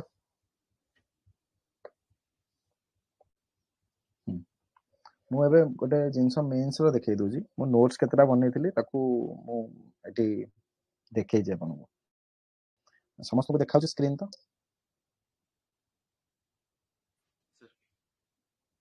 सर हेलो समस्त स्क्रीन देखाउ तो यस और no yes sir okay okay okay ठीक अछि मेंस रे गोटे जिंस आपनकर प्रीलिम्स रे तो कांसेप्ट क्लियर हो जाइथिबो सब जानिथिबे ठीक अछि लक्ष्मीकांत रो न करिवे कोडा कहूची डोंट डू इट लक्ष्मीकांत रो नोट्स बनेबेनी स्पेक्ट्रम रो नोट्स बनेबेनी कि प्लासिडो पार्टीशन रो नोट्स बनेबेनी नोट्स थीमेटिक सब्जेक्ट ऊपर बनेबे वैल्यू एडिशन करिवे केमिति सेला देखै दोजी मु गोटे होची पॉलिटी रे हमर PRS गोटे वेबसाइट अछि जोटे की डाटा फैक्ट्स डिबेट्स सब थाए तो ताको फॉलो करियो PRS रे सब प्रकार डाटा थाए थरे गले वेबसाइट को देखि जानि परिबे PRS इंडिया बोले और एडिटोरियल इंडियन एक्सप्रेस हो हिंदू रे टिके लेफ्ट टाइप रो सोशल से टाइप रो आसे सोशलिस्ट टाइप रो editorial Indian Express more balanced तो इंडियन एक्सप्रेस से भी गोटे UPSC एसेंशियल करी गोटे कॉलम आसे जोतरे से बुझे थाए बहुत कोई जिंस तो you can follow any of them not both of them any of them तापरे इंटरलिंकिंग गवर्नेंस डिबेट्स गवर्नेंस रो बहुत डिबेट गुडा हुए टीवी रे राज्यसभा टीवी रे हुए केतय एबे तो ପଡକାଷ୍ଟ ବହୁତ ପଳେଇ ଆସିଲାଣି। ପଡକାଷ୍ଟ ମିନିଷ୍ଟର ମାନେ ଆସୁଛନ୍ତି, ତା ଦେହରେ କହୁଛନ୍ତି କେତେଟା ଜିନିଷ, ସବୁ ଜିନିଷ ଦରକାର ନାହିଁ ଜାଣିବାର, ପଲିଟିକାଲ ଜିନିଷ ଜାଣିବା ଦରକାର ନାହିଁ। କିନ୍ତୁ ପଲିଟିକାଲ ଜିନିଷ ଶୁଣିବେ, ଏ କାନରେ ପୁରେଇ ଆର କାନରେ ବାହାର କରିବେ। କିନ୍ତୁ ଯୋଉଟା ଦରକାର ସିଭିଲ ସର୍ଭିସ ପାଇଁ, ଗଭର୍ଣ୍ଣମେଣ୍ଟର ଭିଜନ କ'ଣ, ପଜିଟିଭ ଜିନିଷ କୋଉଟା, ସେଇଟା ମାନେ ଆପଣ ଗ୍ରହଣ କରିକି ତାକୁ ଯୋଉଟା କିଛି ନୂଆ ଆଇଡିଆ ଲାଗିଲା ତାକୁ ନୋଟ୍ ଡାଉନ୍ କରିବେ। ଯଦି ନୂଆ ଆଇଡିଆ ନାହିଁ, ଗୋଟେ ମାନେ ଆପଣଙ୍କର ଭିଜନଟା ବ୍ରଡ୍ ହବ, ଆଉ କିଛି ନାହିଁ। ସଞ୍ଜୀବ ସନ୍ୟାଲଙ୍କର ବହୁତ ଗୁଡେ ଡିବେଟ୍ ଅଛି। ତ ସବୁ ଜିନିଷ ଠିକ ନୁହଁ, କିନ୍ତୁ କେତେଟା ଜିନିଷ ଆପଣ ୟୁଜ କରିପାରିବେ ସିଭିଲ ସର୍ଭିସରେ, ସେଟା ହଉଛି ଫାର୍ଷ୍ଟ ଜିନିଷ। ସେଟା ଖାଲି ପଲିଟିରେ ନୁହଁ, GS3ରେ ବି ୟୁଜ କରିପାରିବେ, 1ରେ ବି ୟୁଜ କରିପାରିବେ, ସବୁଠି ୟୁଜ କରିପାରିବେ। ହିଷ୍ଟ୍ରିରେ ପ୍ଲାସିଡୋ ପାର୍ଟିସନ୍, ମୋ ହିସାବରେ ଏଇଟା ବହୁତ ଭଲ ବହିଟା। ମାନେ ୟାର କେତେଟା ଜିନିଷ ଡାଇରେକ୍ଟ କ୍ୱେଶ୍ଚିନ୍ ଆସେ, ପୁରା କ୍ୱେଶ୍ଚିନ୍ ଲାଇନ୍ ଉଠେଇକି ପକେଇ ଦିଅନ୍ତି ୟୁପିଏସ୍ସିରେ। ତ ଓପିଏସ୍ସିରେ ପଢିଦେଲେ ବି ଯଦି ଟାଇମ୍ ଅଛି, ତ ଯଦି ଟାଇମ୍ ନାହିଁ ତାହେଲେ ସ୍ପେକ୍ଟ୍ରମରୁ ପଢନ୍ତୁ। ଯଦି ଟାଇମ୍ ଅଛି, ଏଇଟା ଗୋଟେ ରିଡିଂ, ଏଇଟା ମଷ୍ଟ, ବହୁତ ଭଲ ବହିଟା। ନହେଲେ ବିପିନ ଚନ୍ଦ୍ରର ଗୋଟେ ବହି ଆସେ, ସେ ବହି ନା ହଉଛି ଇଣ୍ଡିଆ ଷ୍ଟ୍ରଗଲ ଫର ଇଣ୍ଡିପେଣ୍ଡେନ୍ସ। ବିପିନ ଚନ୍ଦ୍ର ଖାଲି ଲେଖି ନାହାନ୍ତି, ବହୁତ ଜଣ ଅଥର ଅଛନ୍ତି ତା ଦେହରେ। ବିପିନ ଚନ୍ଦ୍ର ମେନଲି ଟ୍ରାଇବାଲ ଇସ୍ୟୁ ଗୁଡାକ, ଟ୍ରାଇବାଲ ଆଉ ପିଜାଣ୍ଟ ଇସ୍ୟୁ ଗୁଡା ଲେଖିଛନ୍ତି ବୋଧେ। ତ ଏଇଟା ଇଣ୍ଡିଆ ଷ୍ଟ୍ରଗଲ ଫର ଇଣ୍ଡିପେଣ୍ଡେନ୍ସରେ ତାର ଟ୍ରାଇବାଲ ରିଭଲ୍ଟ ଗୁଡା ଆଉ ପିଜାଣ୍ଟ ଇସ୍ୟୁ ଗୁଡା, ପିଜାଣ୍ଟ ରିଭଲ୍ୟୁସନ ଗୁଡା କେମିତି ମାନେ ଇଣ୍ଡିଆନ ନ୍ୟାସନାଲ ଷ୍ଟ୍ରଗଲ ସହିତ ଇଣ୍ଟିଗ୍ରେଟ ହେଇଛି ବାଇ ଓଭର ଦ ଟାଇମ୍। ଆଉ ଗୋଟେ କ୍ୱେଶ୍ଚିନ୍ ଆସେ କି ଗାନ୍ଧୀ ଲେଡ୍ ଷ୍ଟ୍ରଗଲଟା ଗୋଟେ ମାନେ ହୋମୋଜେନିୟସ୍ ଷ୍ଟ୍ରଗଲ ନୁହଁ, ମାନେ ଗୋଟେ ଜାଗାରୁ ଆରମ୍ଭ ହେଲା ବ୍ୟାପିଲା, ସେମିତି ନୁହଁ। ଗାନ୍ଧୀ ଗୋଟେ ଜାଗାରୁ କହିଲେ, କିନ୍ତୁ ଅନ୍ୟ ଜାଗାରେ ସବୁ ଷ୍ଟ୍ରଗଲ ଚାଲିଥିଲା, ୟୁପିରେ ହଉ, ବିହାରରେ ହଉ, ପଞ୍ଜାବରେ ହଉ, ସବୁ ଜାଗାରେ ଚାଲିଥିଲା, ଲୋକାଲ ଇସ୍ୟୁଜ ଉପରେ ଥିଲା। ତ ସେଗୁଡାକ ଧୀରେ ଧୀରେ କେମିତି ଇଣ୍ଟିଗ୍ରେଟ କଲେ, ଗାନ୍ଧୀ କେମିତି ଇଣ୍ଟିଗ୍ରେଟ କଲେ, ସେଟା ଗାନ୍ଧୀଙ୍କର ପଜିଟିଭ ଗୋଟେ ଅଛି, ନେଗେଟିଭ ବି ଗୋଟେ ଅଛି କି ଗାନ୍ଧୀ ଲେଡ୍ ଷ୍ଟ୍ରଗଲଟା ମାନେ ହୋମୋଜେନିୟସ୍ ନୁହଁ। ତ ସେଟା ପଢିଲେ ଜାଣିପାରିବେ। ସେମିତି ଥିମାଟିକ ଜିନିଷ ଗୁଡାକ ପିଜାଣ୍ଟ ହଉ କି ଇଏ ହଉ, ସେଟା ବିପିନ ଚନ୍ଦ୍ର ଫଲୋ କରିପାରିବେ ମେନ୍ସ ପାଇଁ। ଜୋଗ୍ରାଫି ସେତିକି ଏନଫ୍, ଆଉ କିଛି ଦରକାର ନାହିଁ। ଏନଭାୟରନମେଣ୍ଟ, କରେଣ୍ଟ ଆଫେୟାର୍ସ ଆଡିସନ ଖାଲି। ଏବେ ଯେମିତି ବାକୁରେ, ଆଜରବାଇଜାନରେ ବାକୁରେ ହଉଛି, କ୍ଲାଇମେଟ ଫାଇନାନ୍ସ ଉପରେ ଟିକେ ବେଶୀ ଚାଲିଛି। ତ ସେଇଟା ଯାହା କରେଣ୍ଟ ଆଫେୟାର୍ସ ଆଡିସନ ହେଲା, ଯେମିତି WPA ଆମେଣ୍ଡମେଣ୍ଟ ହେଲା, ସେଗୁଡାକ ଖାଲି ଆଡିସନ କରି ଚାଲିବେ ଏନଭାୟରନମେଣ୍ଟରେ, ଆଉ କିଛି ଦରକାର ନାହିଁ। ନହେଲେ ଆଉ ସବୁ ଠିକ ଅଛି। ଜୋଗ୍ରାଫି ଆଉ ୟାର ସୋର୍ସ ସେତିକି। ଇକୋନୋମିରେ ଏଇ ଜିନିଷ ଗୁଡା ଫୋକସ କରିବା ଦରକାର। ଇଣ୍ଡଷ୍ଟ୍ରି ଗୋଟେ, ଏଗ୍ରିକଲଚର, ଏମ୍ପ୍ଲୟମେଣ୍ଟ ଇସ୍ୟୁ, ଆଉ ବଜେଟ୍ ଆଉ ଇକୋନୋମିକ ସର୍ଭେକୁ ଗଭର୍ଣ୍ଣମେଣ୍ଟର ପଜିଟିଭ ସାଇଡ୍ ଜାଣିବା ପାଇଁ ୟୁଜ କରିବେ ସବୁବେଳେ, କାହିଁକିନା ୟାଠୁ ଭଲ ସୋର୍ସ ଆଉ କିଛି ନାହିଁ ବଜେଟ୍ ଇକୋନୋମିକ ସର୍ଭେଠୁ। ଇକୋନୋମିକ ସର୍ଭେ 400 ପେଜର, 700 ପେଜର ଆସେ, କିନ୍ତୁ ତା ଦେହରେ ଖାଲି ଗ୍ରାଫ ଗୁଡାକ, ଖାଲି ଥରେ ଦେଖିଦେଲେ ଆପଣ ତା ଦେହରୁ ହାର୍ଡଲି 2 ପେଜର ଜିନିଷ, ଇମ୍ପୋର୍ଟାଣ୍ଟ ଜିନିଷ 2 ପେଜର ବାହାର କରିପାରିବେ, ତାଠୁ ଅଧିକା ନାହିଁ। ସବୁବେଳେ ଟ୍ରାଏ କରିବେ ସେଇଟା। ସବୁ ଜିନିଷ ଦରକାର ନାହିଁ, 400 ପେଜ ଆପଣ ମନେ ରଖିପାରିବେନି, କେହି ମନେ ରଖିବେନି। ଗଭର୍ଣ୍ଣମେଣ୍ଟ ଯୋଉ ସେକ୍ରେଟାରୀ ମାନେ ବି ବନଉଛନ୍ତି, ସେମାନେ ବି ବହୁତ ଡାଟା ଏଠୁ ମାନେ ତାଙ୍କ ପାଖରେ ବି ବହୁତ ସପ୍ଲିମେଣ୍ଟାରୀ ମ୍ୟାଟେରିଆଲ ଅଛି, ଏମିତି ନାଇଁ କି ସମସ୍ତଙ୍କ ବ୍ରେନରେ ଅଛି ସବୁ, ସମସ୍ତେ ରଖିବାଟା ଅସମ୍ଭବ। ତ ବଜେଟ୍ ଆଉ ଇକୋନୋମିକ ସର୍ଭେ ଯୋଉଟା ଦରକାର ସେଇଟା ଦେଖିବେ, ବଜେଟରେ କୋଉଠୁ କେତେ ଆଲୋକେଟ ହେଲା, କାହିଁକି ହେଲା। ଓଡିଶାର ଗୋଟେ ଜିନିଷ, ଓଡିଶା ହଉଛି ରେଭିନ୍ୟୁ ସରପ୍ଲସ ଷ୍ଟେଟ୍, ସେଟା ମୁଁ ଫିସ୍କାଲ ଡେଫିସିଟରେ ପରେ ଡିସ୍କସ କରିବି। ତ ଓଡିଶା ହଉଛି ଗୋଟେ ରେଭିନ୍ୟୁ ସରପ୍ଲସ ଷ୍ଟେଟ୍, ଯୋଉଠିକି ଆମର ବୋଧେ ଆନ୍ଧ୍ରପ୍ରଦେଶ ଫିସ୍କାଲ ଡେଫିସିଟ ବହୁତ ଅଛି, ରେଭିନ୍ୟୁ ଡେଫିସିଟ ବହୁତ ଅଛି ଆନ୍ଧ୍ରପ୍ରଦେଶରେ। ତ ସେଟା ଗୋଟେ ଅଛି ଜିନିଷ, କାହିଁକି ଓଡିଶାରେ ହଉଛି, ସେଠି ହଉନି। ଓଡିଶାରେ ମାଇନିଂ ରୟାଲିଟି ବହୁତ ଆସୁଛି, ଆଉ ଆମର ଟିକେ ରେଭିନ୍ୟୁ ଏକ୍ସପେଣ୍ଡିଚରଟା ମିନିମାଲ, ସବୁ କଣ୍ଟ୍ରାକ୍ଚୁଆଲ କରିଦେଇଛେ, ଗଭର୍ଣ୍ଣମେଣ୍ଟର ସ୍ପେଣ୍ଡିଙ୍ଗଟା କମ୍ ଟିକେ ଆମର। ଠିକ ଅଛି, ହଁ ମୁଁ ନୋଟ୍ସଟା ଦେଖେଇ ଦଉଛି, ଏଇଠି ଦେଖନ୍ତୁ, ଏଇଟା GS1 ର ନୋଟ୍ସ ଦେଖାଉଛି ସମସ୍ତଙ୍କୁ ତ, ନା ଜୁମ୍ କରିବି?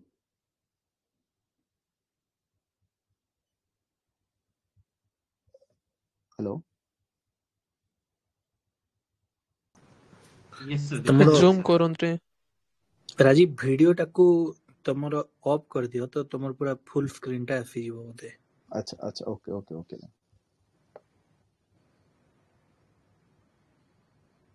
ଅଫ୍, ଭିଡିଓ ଅଫ୍ ହେଲା ତ? ହେଲାନି। ଏବେ ସ୍କ୍ରିନ ସେୟାର କର। ଆସିଲା ଫୁଲ ସ୍କ୍ରିନ୍? ସମସ୍ତେ ଠିକ ଅଛି ଏଟା ମୁଁ GS1 ର ମୁଁ ଗୋଟେ ଟପିକ ଦେଖଉଛି हेलो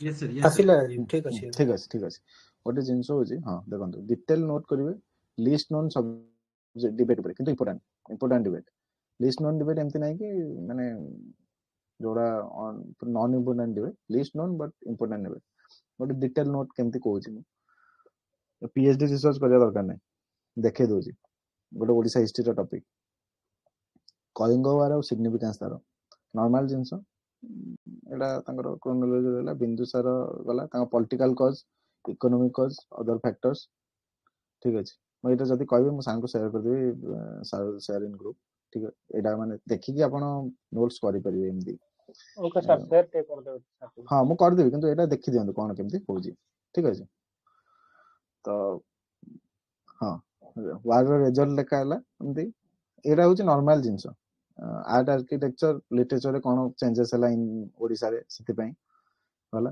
किंतु क्वेश्चन एठी होची जिंस क्रिटिकल एनालिसिस गोटे ठीक अछि कोन क्वेश्चन अछि जो कलिंग वार रे एते नंबर ऑफ सोल्जर्स मरले एटा सत्य कि मिछ एटा ଗୋଟେ डिबेट अछि आपण जानि चंदी कि नै जानि किंतु सेही टाइम रे 4 लाख 5 लाख लोक मरिबाटा गोटे माने ह्यूज नंबर पॉपुलेशन देखिले पॉपुलेशन ग्राफ हमर देखिले आउडे अशोकर जो शांति प्रिय नीतिडा पैसिफिक पॉलिसी एटा आउ तांको एडिक्ट आउ एनालिसिस एगुडा को कोन नंबर ऑफ सोल्जर्स रे एटी लेखा हिजी काना एते 5 लाख लोक मरिबा कि एते स्टैंडिंग आर्मी रहिबा 263 बीसी रे गोटे अनप्रेसिडेंटेड जिंस काना सेतवे सेते एग्री पढिथिली तानो एते आर्मी रही के तांकर जो एक्सपेंडिचर ता एते खर्च होतला तो एते हां सेते टैक्सेस नथिला कि गोटे स्टैंडिंग आर्मी मेंटेन करिया संभव एटा पीजेंट आर्मी कोहंती सब जते इंडिया रो जते क्रिटिसिज्म हुए कि काहे कि टर्क्स माने पसि गले काना इंडिया रो पीजेंट आर्मी माने कि स्टैंडिंग आर्मी नथिला जोटा मेडिएवल टाइम रे सेतवे नथिला एबे कोन स्टैंडिंग आर्मी एगुडा गोटे डिबेट तो एगुडा को मु किछि नै बेसी नै ए गोटे पेज रे सर जाई छी सब ठीक अछि एमडी सब लिखि देछि कोन कोन इशू थिला काहे कि देन व्हाई सो एडिक्ट काना जते अशोक जो मारी चंदी लोकन को तांकर सेई गुडा जति कि बर्बरता हेजी से बर्बरता गुडा डिस्क्रिप्शन हेजी अफगानिस्तान पाखरे बॉर्डर रे ना कि ओडिसा रे काहे ओडिसा रे अच्छे एडिक्ट किंतु ओडिसा रे सब भलो भलो कथा कि लोक या करिवे या करिया दरकार गाई गोरु मारिवेनी माने पशु मारिवेनी धर्म पालन करिवे एसु किंतु सेठी कहले अफगानिस्तान पाखरे एडिक्ट रे कि आमे एतिक लोक मारिचो एतिक लोक प्रिजनर नैचो माने अशोक एते हिंस्र बोली देखाई छै काइना फॉरेन इन्वेडर माने आसी आगरो डरिवे तो सेही जिंसला सेटा गोटे डिबेट अछि ता नॉर्मल जिंसला बुझले म सेवा सेटा गोटे लिखि देछि नंबर ऑफ एक्सजेक्टिव आजोट Mauryan domination iron will deter foreign enemy एटा तांकर पॉलिसी थिला बोली हिस्टोरियन माने कुहंदी not placed near Kalinga because MD ठीक अछि म एटा पठे देबी सार देखि देबे एडा होजी जिंस एतिकिरे सरी गला आउ कलिंग आउ अशोक भितर यदि किछि भी क्वेश्चन आसला आठू एक्स्ट्रा किछि आसीबनी कि या भितरु आपण आंसर करि परिबेनी एम्ति क्वेश्चन नाही ठीक अछि दी पेज बेसी नाही सेंदी समस्त क्लियर हैला तो केमती मु कहूजी नोट मेकिंग रो प्रोसेस ता यस सर ठीक अछि आ गोटे एम्ति इकोनॉमी रो मु जीएसटी रो देखौजी फिस्कल कंसोलिडेशन दा ठीक अछि फिस्कल कंसोलिडेशन एम्ति ब्रेक डाउन कर देछि दीटा meaning to improve fiscal health गोटे होजी दीटा टाइप रे रेवेन्यू ऑगमेंट करबे और रैशनलाइजिंग एक्सपेंडिचर रेवेन्यू ऑगमेंट करबा रो तीनटा way tax non tax asset monetization जोटा हमर चलची एबे एक्सपेंडिचर रैशनलाइज करिया नॉन एसेंशियल एक्सपेंडिचर को कमे एटा ब्रॉड पॉइंट तापर डिटेल अछि सब्सिडी रैशनलाइज जोटा गवर्नमेंट करूची हमर फर्टिलाइजर रे करिची मेनली आउ एलपीजी रे करिची सब्सिडी रैशनलाइज आउ फोकसिंग ऑन कोर इश्यूज ठीक अछि एफआरबीएम रो एम गुडा दीटा पॉइंट लिखले फीचर्स गुडा लिखले एटा फीचर्स लिखि देली तापर अपडेट हे गला तापर चेंज कर देली ठीक अछि एबे एबे केते अछि कि जानचंती फिस्कल डेफिसिट रो एफआरबीएम रो केते अछि टारगेट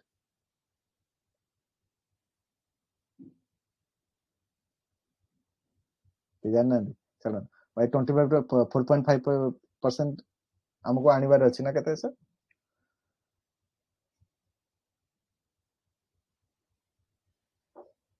ହ୍ୟାଲୋ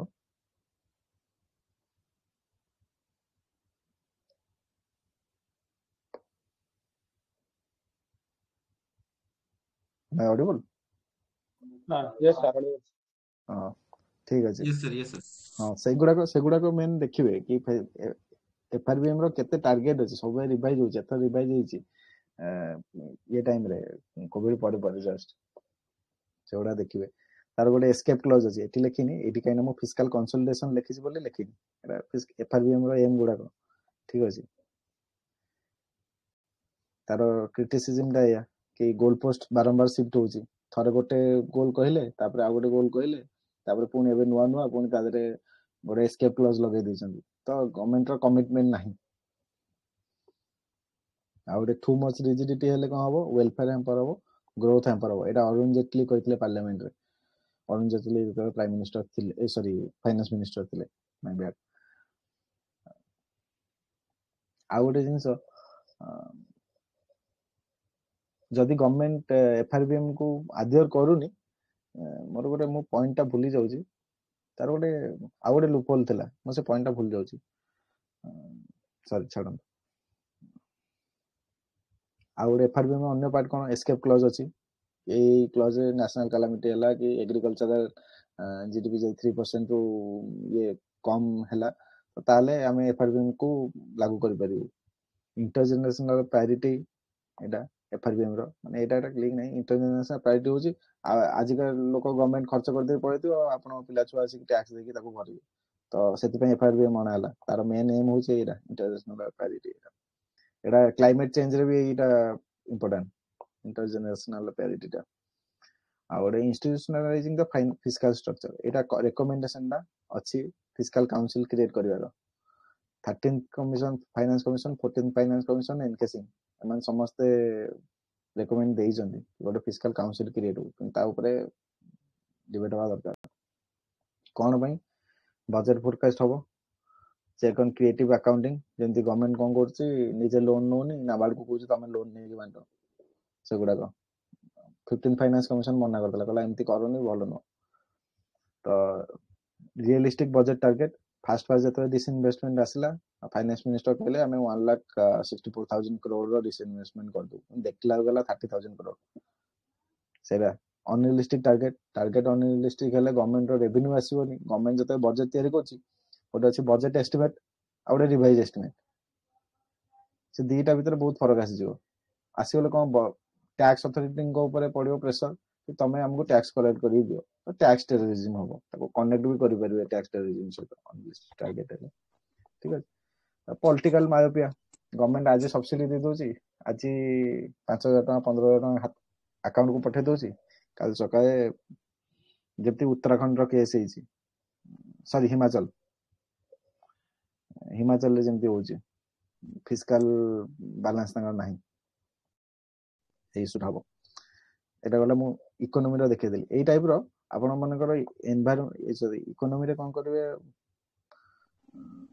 ଏମ୍ପ୍ଲୟମେଣ୍ଟ ଉପରେ ଗୋଟେ ଏମିତି ନୋଟ୍ସ ବନେଇ ପାରିବେ, ଇଣ୍ଡଷ୍ଟ୍ରି ଉପରେ ବନେଇ ପାରିବେ। ଇଣ୍ଡଷ୍ଟ୍ରି ଯେମିତି ଏଥର କ୍ୱେଶ୍ଚିନ୍ ପଡିଥିଲା, ମିସିଂ ମିଡିଲ ଫେନୋମେନା, MSME ରେ ମିସିଂ ମିଡିଲ ଫେନୋମେନା କଣ, ଆମର ମିଡିଲ ସେକ୍ଟର MSME ଗ୍ରୋ କରୁନାହାନ୍ତି।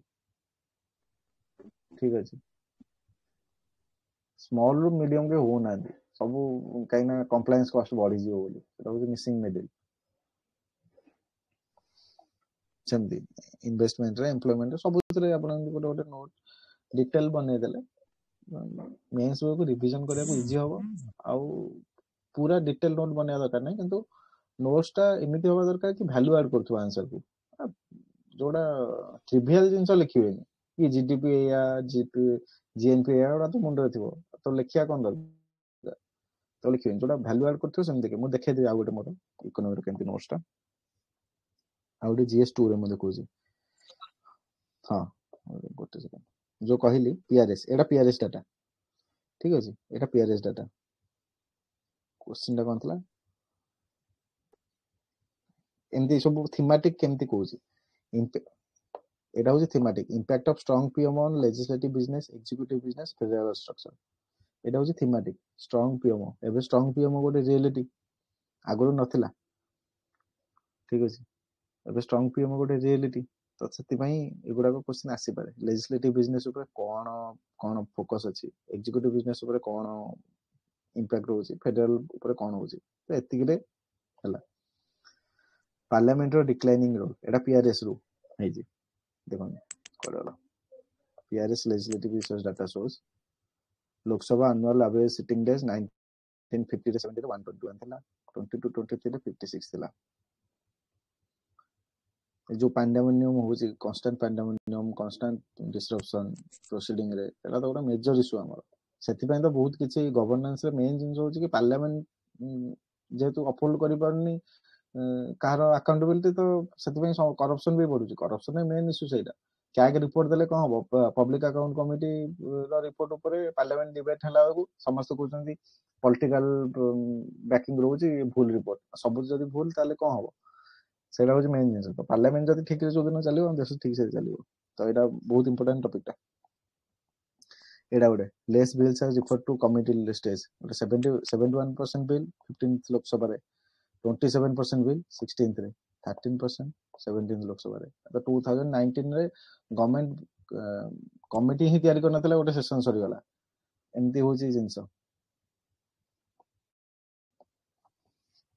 क्रिमिनलाइजेशन इलिसिट फंड एगुडा सब गुडा पॉइंट गुडा लिखि देथिबे किंतु जतवे दरकार आसो सेठी यूज करिवे सब को एका संगे यूज कर देबा दरकार नै जो जो जगह रे यूज आसो से जगह रे करिवे ठीक अछि एडी वे आउट अछि तदरे मिनिमम नंबर ऑफ डेज टा मेंशन होवा दरकार शैडो कैबिनेट जंती ब्रिटेन रे अछि ओडिसा रे करछन Naveen Patnaik shadow cabinet legislative impact assessment pre legislative scrutiny एगुडा का सब रेकमेंडेड एंटी डिफेक्शन लॉ जोटा की तयारी हेतला पॉलिटिकल फ्रीडम ऑफ स्पीच को एनेबल करिया पई सेटा को यूज हो जेबे पॉलिटिकल ब्रिंकमैनशिप रे एटा होजी माने मेजर एंटी डिफेक्शन लॉ कोन पई आस्तला कि गोटे एमपीएमएलए मन कर तार फ्री रे वॉइस टा कहि परियो किंतु सेटा को आबे यूज होची पॉलिटिकल ब्रिंकमैनशिप रे केमती पार्टी भांगी की गवर्नमेंट तयारी हो सेटा एडी डीआरएस रो डाटा एटा गोटे अछि 15th रे एति की 16th रे एति 17th रे एति 11% 2019 मॉनसून सीजन पास बिल विदाउट कॉन्स्टिट्यूशन कमिटीज एगुडा को माने बहुत सीरियस ऑफेंस गवर्नमेंट करछि चलो कोन कहया आउडे रिजर्वेशन ऊपर आर्टिकल 16 ता सब एमती नोट्स गुडा इंदिरा साहनी केस एटी गोटे अछि नागराज केस रे तीनटा जिंस जो backwardness inadequacy of representation overall administrative efficiency तीनटा जिंस ए केस रो तीनटा जिंस होछि मेन इंदिरा साहनी केस रे सेमती 50% रिजर्वेशन एगुडा को हेतंती थीमेटिक नोट्स गुडा बनै देले आपनकर क्लियर हे जिवो सब टॉपिक ता परे जाय कि आपन जहां भी करिवे से टॉपिक रो जहां भी आंसर आसीबो यू कैन आंसर ठीक है हाँ अब क्लियर है तो समस्त नाउ का कौन अछि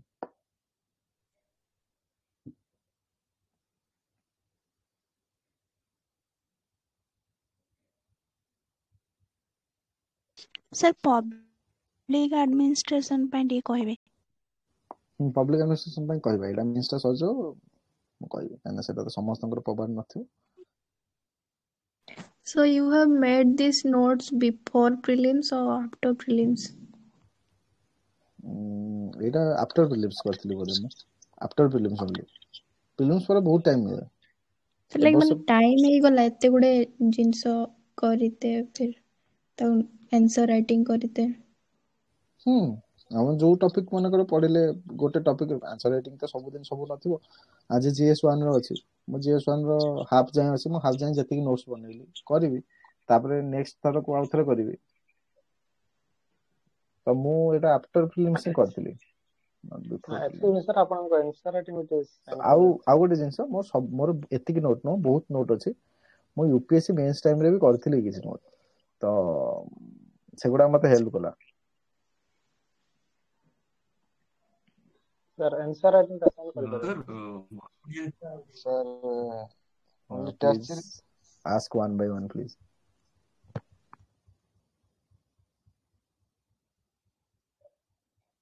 जगन्नाथ, जय जगन्नाथ। सर आपण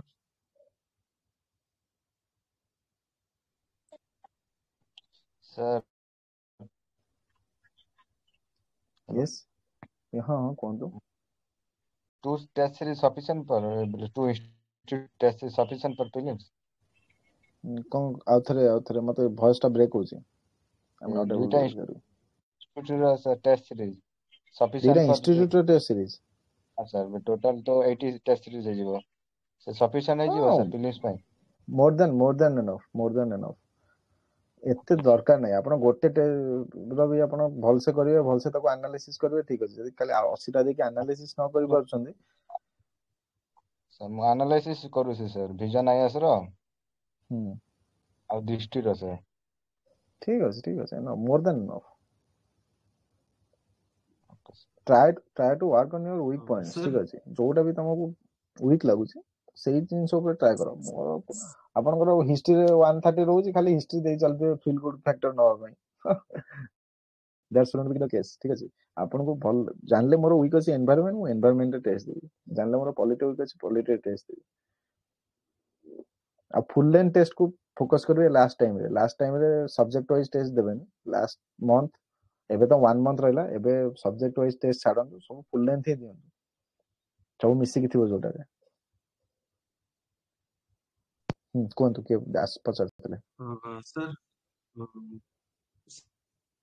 हमें आपण सब एग्जाम रे ऑलमोस्ट ओवर 130 एग्जाम माने मेंस रे सो is one thing you feel kept consistent over all papers टिके वॉइस ब्रेक होची टिके रिकनेक्ट के कोन केमति कोन वॉइस ब्रेक होची। I can not hear you properly.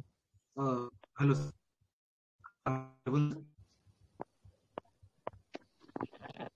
Chandan your voice I am not able to hear you. Sorry sir mute on है।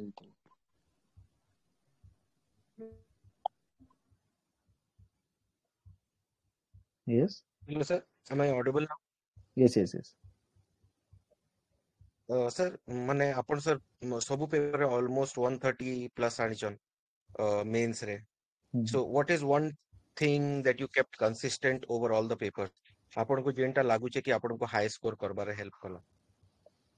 मोर main जिंस होचे कि syllabus तो आपण कंप्लीट करि कि जिवे first thing. Second thing value addition सबु थीम गुडा जेमति थीमेटिक देखैली सबु थीम कवर करिक जाइतिबे। पेपर रे एमति क्वेश्चन आसीबोनी जोटा आसीबोनी आपन जीएस1 ने क्वेश्चन पडितला इंडियन सोसाइटी और यूरोपियन सोसाइटी भीतर कंपैरिजन, ठीक अछि। एला किंतु म आगुरु पढितिली गोटे कंपैरिजन एमति कि इंडियन सोसाइटी यूरोपियन सोसाइटी भीतर कोन डिफरेंस अछि। तो म सेटा पढिका पढ नथिली, आगुरु पढितिली, सेटा मते हेल्प कला से वया जिंस। तो आपण सब किंतु सेटा तो कहि परिबेनी कि म पढि कि जिवि एमति सब जिंस किछटा जिंस माने स्किप हे जाय। तो गोटे जिंस होची लॉक भी गोटे जिंस दरकार कि मु पढि कि जाईची सेटा आसी गला तो स्कूल। जदि मु पढि कि जाइनी आसिलानी किंतु मु पढिची इंडियन सोसाइटी रो कोन जानिची फीचर्स, मु यूरोपियन सोसाइटी केबे ना केबे तो देखिथिबे फीचर्स कोन जानिचंदी कि नॉर्मली अपन देखिबे यूरोपियन सोसाइटी होमोजेनियस सोसाइटी।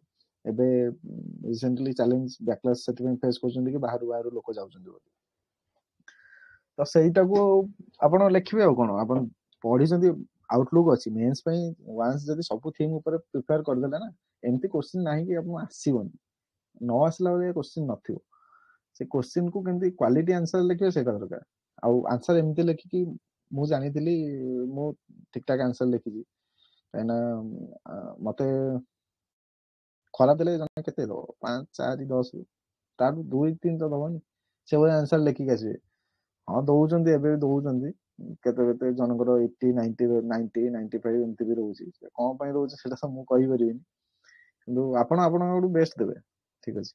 जमा से नेगेटिव जिंस रे पढोंदनी कि मार्क होउनी न मोर भी हेतिला आप सर थीम टा कोठो आइडेंटिफाई करबो ଠିକ୍ ଓଭର ଦ ଇୟର୍ସ ପ୍ରିପାରେସନ୍ କଲେ ଜାଣିଯିବେ ନା। ମନେକର କେମିତି କହିବି ତୁ, ଗୋଟେ ଏବେ ଯାହା ବି ଚାଲିଛି କିଛି ବି ଇସ୍ୟୁ ଚାଲିଛି ଏବେ, କେମିତି ଇସ୍ୟୁ, କିଛି ଇସ୍ୟୁ କହୁନାହାନ୍ତି, ଏବେ କଣ ଚାଲିଛି ଇସ୍ୟୁ ଆପଣଙ୍କ ମନରେ କଣ ଅଛି?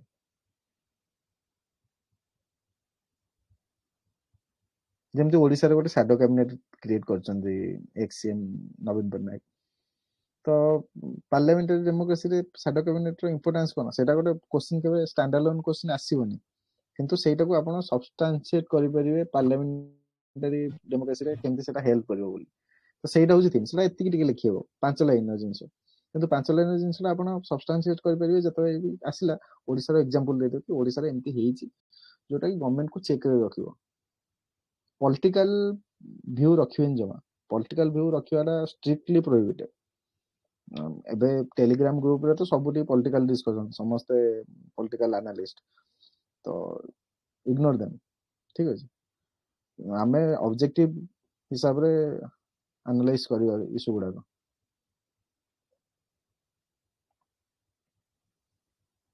ଆଉ ଗୋଟେ ଥିମ୍ ଯେମିତି କ୍ଲାଇମେଟ ଫାଇନାନ୍ସ, ଏବେ ଆଜରବାଇଜାନ ବାକୁରେ ହଉଛି ସମିଟ COP29। କ୍ଲାଇମେଟ ଫାଇନାନ୍ସରେ ଏମାନେ ଡେଭଲପିଂ କଣ୍ଟ୍ରି କରୁଥିଲା $1.3 ଟ୍ରିଲିୟନ ଆମକୁ ପର ଇୟର ଦେବା କଥା। ସେମାନେ କହିଲେ ଆମେ 300 ବିଲିୟନ ଦେବୁ। ଡେଭଲପିଂ କଣ୍ଟ୍ରିଜ ଆକ୍ସେପ୍ଟେଡ ଦ୍ୟାଟ, କିନ୍ତୁ କହିଲେ ନା ଏଇଟା କହିଲେ ଏଇଟା ଅପ୍ଟିକାଲ ଇଲ୍ୟୁଜନ ବୋଲି।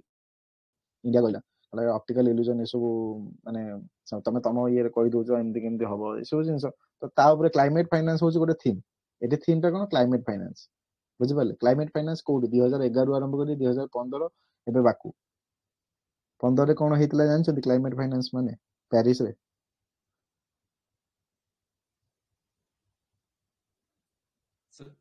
So 1.5 degree ସେଟା ନା କ୍ଲାଇମେଟ ଫାଇନାନ୍ସ କହୁଛି ମୁଁ, ପଇସା କଥା କହୁଛି। 1.5 ଡିଗ୍ରୀ 2 ଡିଗ୍ରୀ ତ ସେଟା ଟାର୍ଗେଟ, ତାକୁ ଆଚିଭ୍ କରିବା ପାଇଁ କଣ ହେଇଥିଲା? 2011ରେ କହିଲେ ଆମେ 100 ବିଲିୟନ ଦବୁ, ସେଟା ହେଲାନି। 15ରେ କହିଲେ 2025 ପରେ ସେ ଟାର୍ଗେଟଟାକୁ ରିଭାଇଜ କରିକି ଆମେ ବଢେଇବୁ, 10 ବର୍ଷ ପାଇଁ ଥିଲା, କିନ୍ତୁ ସେ 100 ବିଲିୟନ ବି ହେଲାନି। ଗୋଟେ ବର୍ଷ ମାତ୍ର ହେଇଛି, 2015ରୁ ଆଜି ଯାଏଁ ଗୋଟେ ବର୍ଷ ମାତ୍ର 100 ବିଲିୟନ ହେଇଛି। ତା ଭିତରେ ପୁଣି କ୍ଲାଇମେଟ ଫାଇନାନ୍ସ ଭିତରେ ଆଉ ଗୋଟେ ଜିନିଷ ଅଛି। କ୍ଲାଇମେଟ ଫାଇନାନ୍ସ ଭିତରେ କିଏ କହୁଛି ଆମକୁ ଗ୍ରାଣ୍ଟ ହିସାବରେ ପଇସା ଦିଅ, କିଏ କହୁଛି ପ୍ରାଇଭେଟ ଆଉ ଗଭର୍ଣ୍ଣମେଣ୍ଟର ଫଣ୍ଡିଂ ମିଶେଇକି କର। ସେମାନେ କହୁଛନ୍ତି ଆମେ ଖାଲି ମାନେ ଡେଭଲପିଂ କଣ୍ଟ୍ରି କହୁଛନ୍ତି ଆମକୁ ଗ୍ରାଣ୍ଟ ଦିଅ ଆଉ ଲୋ କଷ୍ଟ ଲୋନ୍ ଦିଅ। ଡେଭଲପଡ କଣ୍ଟ୍ରି କହୁଛନ୍ତି ଆମେ ଗ୍ରାଣ୍ଟ ଦେବୁ, ଲୋ କଷ୍ଟ ଲୋନ୍ ବି ଦେବୁ, ଆଉ ପ୍ରାଇଭେଟ ଇନଭେଷ୍ଟମେଣ୍ଟକୁ ବି କାଉଣ୍ଟ କରିବୁ। ତ ସେଇଟା ବି ଗୋଟେ ତା ଦେହରେ ଇସ୍ୟୁ। ବୁଝିପାରିଲେ ତ? କ୍ଲାଇମେଟ ଫାଇନାନ୍ସ ହଉଛି ଥିମ୍, ତା ଦେହରେ ଏଗୁଡାକ ହଉଛି ସବ୍ ଇସ୍ୟୁ। ଏଗୁଡାକ କିଛି ଦରକାର ଦି ଲାଇନର ଜିନିଷ, କିନ୍ତୁ ଏଗୁଡାକ ଲେଖିକି ରଖିଥିଲେ ଆପଣଙ୍କର ଆଇଡିଆ ଥିବ। ଯେତେବେଳେ କୋଶ୍ଚିନ୍ ଟା ଡିପ୍ ଆସିବ, କୋଶ୍ଚିନ୍ ଟା ଆନ୍ସର କରିପାରିବେ। ଉପରୁ ସମସ୍ତେ ଲେଖିବେ କ୍ଲାଇମେଟ ଚେଞ୍ଜ ହଉଛି, ସମସ୍ତେ ଜାଣିଛନ୍ତି, ଖରା ହଉଛି, ଲୋକଙ୍କୁ କାଟୁଛି, ସମସ୍ତେ ଜାଣିଛନ୍ତି। 1.5 ଡିଗ୍ରୀ 2 ଡିଗ୍ରୀ ଟାର୍ଗେଟ ଅଛି, ପ୍ରିଫରେବଲି 1.5 degree Celsius pre industrial level, ସମସ୍ତେ ଜାଣିଛନ୍ତି। କିନ୍ତୁ ଏଇ ଯୋଉ ଡିଟେଲ ଆନାଲିସିସ୍ ଟା ନା ଯୋଉ କରିବାକୁ ପଡିବ ନା, ବୁଝିପାରିଲେ? Yes sir, thank you sir. Okay, anyone else? Sir अपन ऑप्शनल कौन ଥିଲା? ପବ୍ଲିକ ଆଡମିନିଷ୍ଟ୍ରେସନ ମୋର ଅପସନ। यूपीएससी ଦେବେ ସାର୍ ଏ ବର୍ଷ? sure, why not?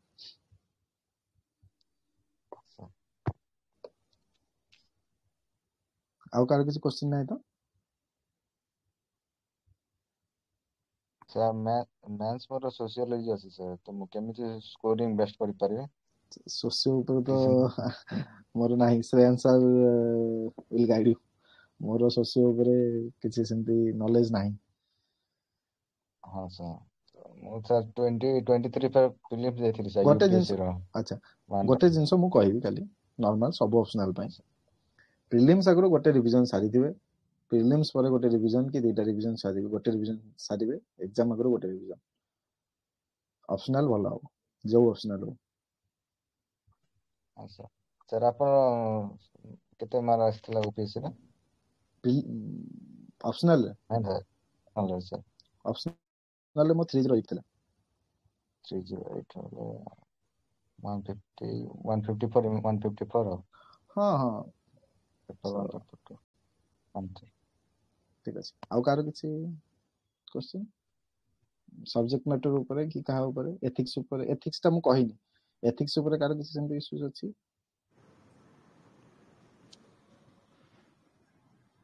एक्चुअली पिला मेसेज कर जंती राजीव गोटे ये कि ओपीएससी यूपीएससी को साइमल्टेनियसली माने केमती बैलेंस करथिले प्रिपरेशन। अच्छा मु तो यूपीएससी ପାଇଁ ହିଁ पढुଥିଲି।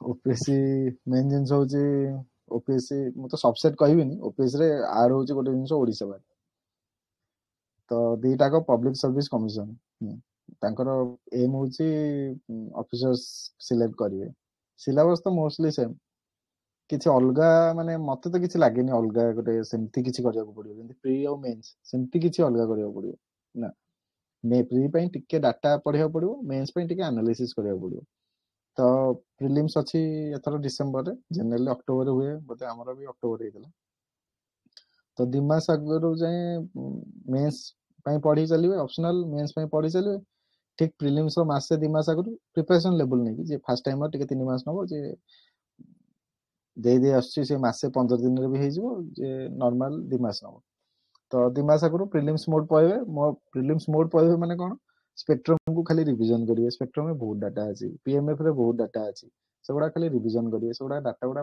बारंबार भितर जिवा दरकार टेस्ट दबा दरकार सेटा हो जिंस सेटा सब यूपीएससी पई भी सेम ओपीएससी पई भी सेम तो डिस्टिंग्विश करिया दरकार नै कि दीटा को अलगा तो किछ न एबे तो गोटे ऑप्शनल ले गला आगरो टिके प्रॉब्लम थिला एबे तो गोटे ऑप्शनल ले गला एबे तो आउरी जे आपन मन पई बैलेंस करिवा खाली ओडिसा पार्ट टिके extra Odisha history Odisha geography Odisha politics किछ सेंती चेंजेस नै सेही पार्लियामेंट सिटी एठी हमरो स्टेट लेजिस्लेचर सब जिंस से कॉन्स्टिट्यूशन से गवर्नर को ड्यूटी से ओडिसा गोटे 5th शेड्यूल स्टेट रे जहा जहा इश्यू अछि 6th शेड्यूल स्टेट नॉर्मल पढुछन ओडिसा रे से तो 5th शेड्यूल ले जाउची 5th शेड्यूल ले जहा जहा इश्यू अछि मोटे ट्राइबल एडवाइजर कमिटी रो बोते नोट ऐड करछि कि नहीं जस्ट अ सेकंड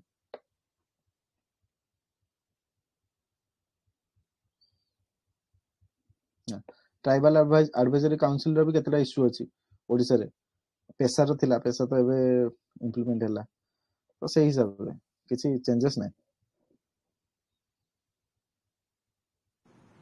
औ कहार किछि क्वेश्चन अछि एक वर्ष फिल्म्स कट ऑफ केते जाय पारे सेटा सेटा सेटा only god can tell OPSC secretary भी कहि परिबेनी तो मु कोन कहि टारगेट तो किसे रखिबान सर 50 60 रखले हो सर टारगेट आपण आपनकर बेस्ट दियंतु आपण पढि कि जानतु बेस्ट दियंतु 50 60 कहि होबनी 30 भी जाई पारे 100 भी जाई पारे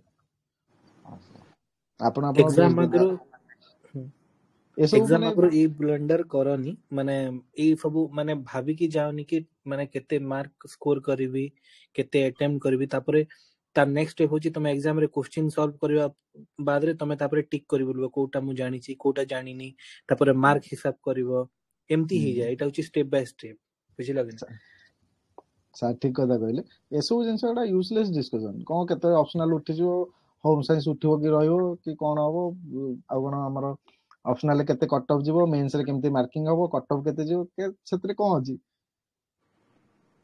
आपन तो मार्क कानियार अछि आपन जदी काली सकाळे जने कहबो आपन रैंक 1 हबार अछि कि नै आपन कहबे ना एई पानते नय पानते सेटा अलग कथा किंतु आपन कहबे नै हम रैंक 1 हेबी तो रैंक 1 हबा पई तो बेस्ट दबाउ पड़ियो तो बेस्ट दियंतु निजर जे जहा रैंक आसीबो जदी आसीबो न आसले नाही 100 आसले बोलो 5 आसले बोलो 15 आसले बोलो ठीक अछि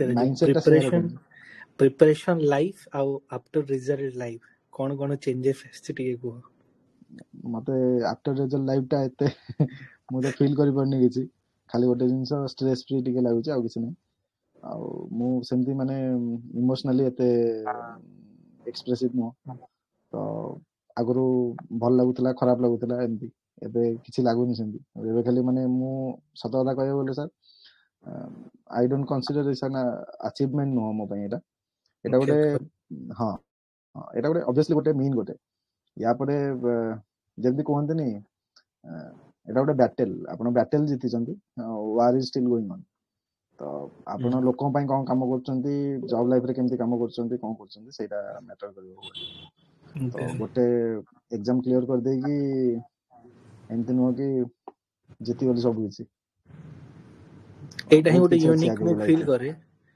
माने एटा ही गोटे यूनिक फील करे मु माने तुमर भितरे माने शॉर्ट कन्वर्सेशन देबी अच्छा ଆଉ ଗୋଟେ question Etah message करजंदी what were the most common mistake you made during your preparation and how did you overcome them? किछि मिस्टेक मोस्ट कॉमन मिस्टेक कोजी मु प्रिपरेशन के भाबी की स्टार्ट कर नथली कि मु प्रिपरेशन करी बोली जॉब रे थिला बेले टिके इंटरेस्ट लागिला पढिबा को हिस्ट्री पढुथली बेसिकली मो टिके हिस्ट्री ऊपर टिके माने वीकनेस अछि कि भल लागे टॉपिक तो मो पढुथली पढला पर जानली कि एते केते जॉब पर किछ नथाय ना आसला पर ऑफिस रो कोन तो पढिला पर इंटरेस्ट लागिला तापरे बहुत किछि जिंस देखिली कि एमती डिस्पैरिटी अछि सोसाइटी रे एमती अछि किछि तो करिवा ओडे क्राइसिस टाइप रो आसला ସେଥିପାଇଁ ମୁଁ ପଢିଲି ବହୁତ ବହି ପଢି ପଢି ପଢି ପଢି ଲାଇନ କୁ ଆସିଲି ତ ଯେହେତୁ ମୁଁ ବହି ପଢି ପଢିକି ଆସିଲି ମୁଁ ମାନେ ଏକ୍ଜାମ କ୍ଲିୟର କରିବା ଚକ୍କରରେ ଫାଷ୍ଟ ରୁ କେବେ ନଥିଲା ମୋର ମାନେ ଇଏଟା କିନ୍ତୁ ଯେହେତୁ ପଢିଥିଲି ମୁଁ ଏକ୍ଜାମ ରେ ବସିଲି ଏକ୍ଜାମ କ୍ଲିୟର ହେଲାନି ତାପରେ ମୁଁ କହିଲି ବୋଧେ ବେଶୀ ପଢିଲେ ହବ ତ ମୁଁ ବହୁତ ଗୁଡେ ବହି ପଢିଛି ମୋ ପାଖରେ ବୋଧେ ମାନେ କହିବି ପଲିଟି ପାଇଁ ମୁଁ ଲକ୍ଷ୍ମୀକାନ୍ତ ବି ପଢିଛି ଡିଡି ବସୁ ବି ପଢିଛି ତ ଏଇଟା ନାହିଁ କି ମତେ କିଛି ନେଗେଟିଭ ହେଲା ହେତୁ ମୋ ଟାଇମ ବହୁତ ପଳେଇଲା ହିଷ୍ଟ୍ରି ପାଇଁ ମୁଁ ଆମର ଜେଏନଏନ ମାଥୁର ବି ପଢିଛି ଇଭେନ ଜେଏନଏନ ମାଥୁର ପଢିଛି ବିପିନ ଚନ୍ଦ୍ରା ପଢିଛି ପ୍ଲାସିଡୋ ପାର୍ଟିସନ ପଢିଛି ଡିଏନ ଝାଙ୍କର ପଢିଛି ବହୁତ କିଛି ପଢିଛି ଆଉ ଗୋଟେ ୟୁରୋପିଆନ ହିଷ୍ଟ୍ରି ଅଛି ଡେଭିଡ ମ୍ୟାସନ ୟୁରୋପିଆନ ବିଶେଷ ତାକୁ ବି ପଢିଛି କିନ୍ତୁ ମେନ୍ ଜିନିଷ ହଉଛି ମଲ୍ଟିପୁଲ ସୋର୍ସେସ ମୋର ଫାଷ୍ଟ ମିଷ୍ଟେକ୍ ବହୁତ କିଛି ଜାଣିଲେ ଏକ୍ଜାମ କ୍ଲିୟର ହବନି ଏକ୍ଜାମ କ୍ଲିୟର ହବା ପାଇଁ ସ୍ପେସିଫିକ କିଛି ପଢିବାକୁ ପଡିବ ତ ସେଇଟା ମୁଣ୍ଡରେ ରଖନ୍ତୁ ସ୍ପେସିଫିକ ଜିନିଷ ପଢନ୍ତୁ କିଛି ମଲ୍ଟିପୁଲ ସୋର୍ସେସ ନାହିଁ ତା ବୋଲି ନୁହେଁ କି ମୁଁ ଅଳସୁଆ ହେଇଯିବି ମନେକର ଓଡିଶା ହିଷ୍ଟ୍ରି ହରିହର ପଣ୍ଡା ପଢିବାର ଅଛି ମୁଁ ହରିହର ପଣ୍ଡା ନ ପଢିକି କହିଦେବି କି ଗୋଟେ ମତେ ନୋଟ୍ସ କରି ଦେଇଦବ ମୁଁ ପଢିଦେବି ବଜେଟ ମୁଁ ପଢିବିନି ଇକୋନୋମିକ୍ସ ରେ ମୁଁ ପଢିବିନି କି ଗୋଟେ ନୋଟ କରି ଦେଇଦବ ପଢିଦେବି ସର୍ଟକଟ ନାହିଁ ଦେयर ଇଜ नो ସର୍ଟକଟ ଆପଣଙ୍କ ପଢିବାର ଅଛି ଅଫିସର ହେଲେ କାଲି ସକାଳେ 100 ପେଜ ର ଫାଇଲ ଦେଖିବେ ତ ଏବେଠୁ କାଇଁ ନ କରିବେ ସେଟା ଅଭ୍ୟାସ एग्जैक्टली माने ଗୋଟେ ସର୍ଟଲି କହିବା ହେଲେ try to be a district collector not a book collector ଆଉ ସର୍ଟକଟ କିଛି ବି सक्सेस ର ସର୍ଟକଟ ନାହିଁ एक्चुअली माने एटा टिके बेसिकली हमर माने सब पिलांग एटा थाय कि किए गोटे कोन देई देले को गोटे मटेरियल देई देले हम पढिबू आ तापर ताकू माने कवर करजो कि तार पछरे केते काम करा जायछि सेटा माने हमें जानिनो ना तो निजे ही पढिबाटा बेटर एग्जैक्टली निजे पढ़ले कॉन्सेप्चुअल क्लैरिटी भी हो कॉन्फिडेंस भी आसो हम बॉडी सारी चीज I can do it obviously और एटा क्वेश्चन पठे चंती कि माने what was your approach to tackling tricky और ambiguous question in the prelims tricky question मोर गोटे जिंस थिला सर मु देखुची मते मु से विषय किछि जानि छि ना नहीं माने सुनि थी कि नहीं आ गोटे जिंस कि पढिला परे एमती आजे प्रीलिम्स रे 100 टारू यूपीएससी रे 100 टारू 95 टा जानि थिबे मने पड़ नथिबो 15 20 टा एमती कि कॉन्फिडेंस तो आपनकर 30 टा क्वेश्चन नहीं थिबो किंतु ओपीएससी रे सेमती हुएनी जाहले किंतु 5 टा खंडे क्वेश्चन एमती थिबो कि सुनि नथिबे से क्वेश्चन छाड़ दवा कथा बेटर जब 4टा 5टा क्वेश्चन जहां भी आछि किछि सुनि नथिबे जानि नथिबे विषय ताकू माने किछि तिगडमबाजी लगा दरकार नहीं जोटा जानि चोटी 50-50 अछि तो कैलकुलेटेड गेसिंग समस्त कहंती सेति पई बहुत किछि स्ट्रेटजी भी अछि तो मु आ कोन एक्स्ट्रा कहबी मेन जिंस आपनकर नॉलेज ऊपर ट्रस्ट करंतु जहां भी पढिचंदी जोटा एब्सोल्युटली नो तो काटिबे जेमति एबे 2/3 होची नेगेटिव मार्किंग जदी दीटा ऑप्शन एलिमिनेट हे जाउची पूरा जबरदस्ती नहीं नेचुरली एलिमिनेट होची नेचुरली फ्लो करची माइंड रो ताहले से क्वेश्चन पई जान जदी नाही ताल छाडी दोन एग्जैक्टली माने जो पूरा प्योरली जोटा भी फैक्ट बेस्ड क्वेश्चन गुडा कथा है से गुडा को कि माने जोटा तमे जदी जानि न रिस्क नै कि न करबा कथा पूरा फैक्ट बेस्ड जोटा ऑब्वियसली काहे सेटा रिटर्न दबनी सेती अच्छा सीसेट रे तमे केमती टॉपिक को प्रायोरिटाइज करथिलो सीसेट ऊपर टिके कहि दियो सीसेट सर मु एक्चुअली कैट दोथली तो सीसेट पई पढिनी किछि तो सेती जा पढुथली आ एमती सीसेट पई सेमती किछि पढिनी सीसेट तो नॉर्मल मते लागुचे ओपीएससी जो मान दोउछन समस्त सीजीएल आ आरआई एगुडा दोउथिबे बोधे मते लागुची माने जानिनी କିନ୍ତୁ ଆଇ थिंक सो जदि दौरान ताले ठीक अच्छी नॉले नॉर्मल आपण ओपीएससी रे तो सीसेट एते हार्ड आसेनी मु भाबुची तो समस्ते करि परिबे एटलीस्ट पासिंग मार्क तो रखि परिबे समस्ते मते लागे एक्चुअली प्रीलिम्स आगुरु गोटे थर माने माने मु एटा भाबे कि हमर जो एग्जाम टाइमिंग रहूची माने एटा माने तमर कोन व्यू तुमे कहबो कि मते लागे कि प्रीलिम्स आगुरु दि तीनटा सेट हम एम्ति दबार कथा पूरा एग्जाम टाइम जोटा रहूची कि 10 रु 12 2 रु 4 बसी की गोटे से माइंडसेट रे गोटे दबार कथा यस यस डेफिनेटली मु तो मेंस पे भी शेयर करथिलु मु सकाळ जोतली टेस्ट लिखियो किंतु मझरे मझरे सकाळ उठी पारनी तो इवनिंग रे किंतु ट्राई करे मु सकाळ जाकी टेस्ट लिखियो okay So how can those who are preparing from home or self-study without joining any coaching and all, sometimes FOMO create हो रही है like फोमोटा समस्तंकर क्रिएट हुए तो सेटा किसी बड़ कथा न आ कोचिंग जॉइन करबा न करबा सेटा पर्सनल डिसीजन आपन को फाइनेंस ऊपर डिपेंड करे मु कहबी गोटे कोचिंग जॉइन करले गोटे पॉजिटिव होची कि टाइम सेव हुए काइना जदी ठीक कोचिंग जॉइन करी छन यदि भूल कोचिंग जॉइन करछन तो बर्बाद हो जिवे ठीक कोचिंग जॉइन करछन जदी टाइम सेव हो आपन को माने बहुत किछि इनपुट मिली परिबो कि आपन बहुत जल्दी कर परिबो मु तो कोचिंग नै मु किंतु मते टिके सेति पई मु कहि परिबिनी किंतु सेटा होची कोचिंग नबार फायदा मते लागे कि जो माने कोचिंग नै छन तांको लागे किंतु एटा भी गोटे जिंस मु जते दिल्ली रे थिली मु देखि छी जो माने मो लाइब्रेरी को भी आस्तले पिला रैंक पाई छन 4 मास 5 मास 6 मास पर कोचिंग छाडी ही दियंती काइना सेही जिंस कोन आपन को एक्स्ट्राटा पढे दे हिस्ट्री तो बॉय रे लिखा है कोन पढे दे कोन फिजिक्स केमिस्ट्री तो न कि जने पढेबो आपन ह्यूमैनिटी सब्जेक्ट हां ऑप्शनल पई दरकार हे पर कोचिंग बट जीएस पई आई डोंट थिंक कि कोचिंग इज रिक्वायर्ड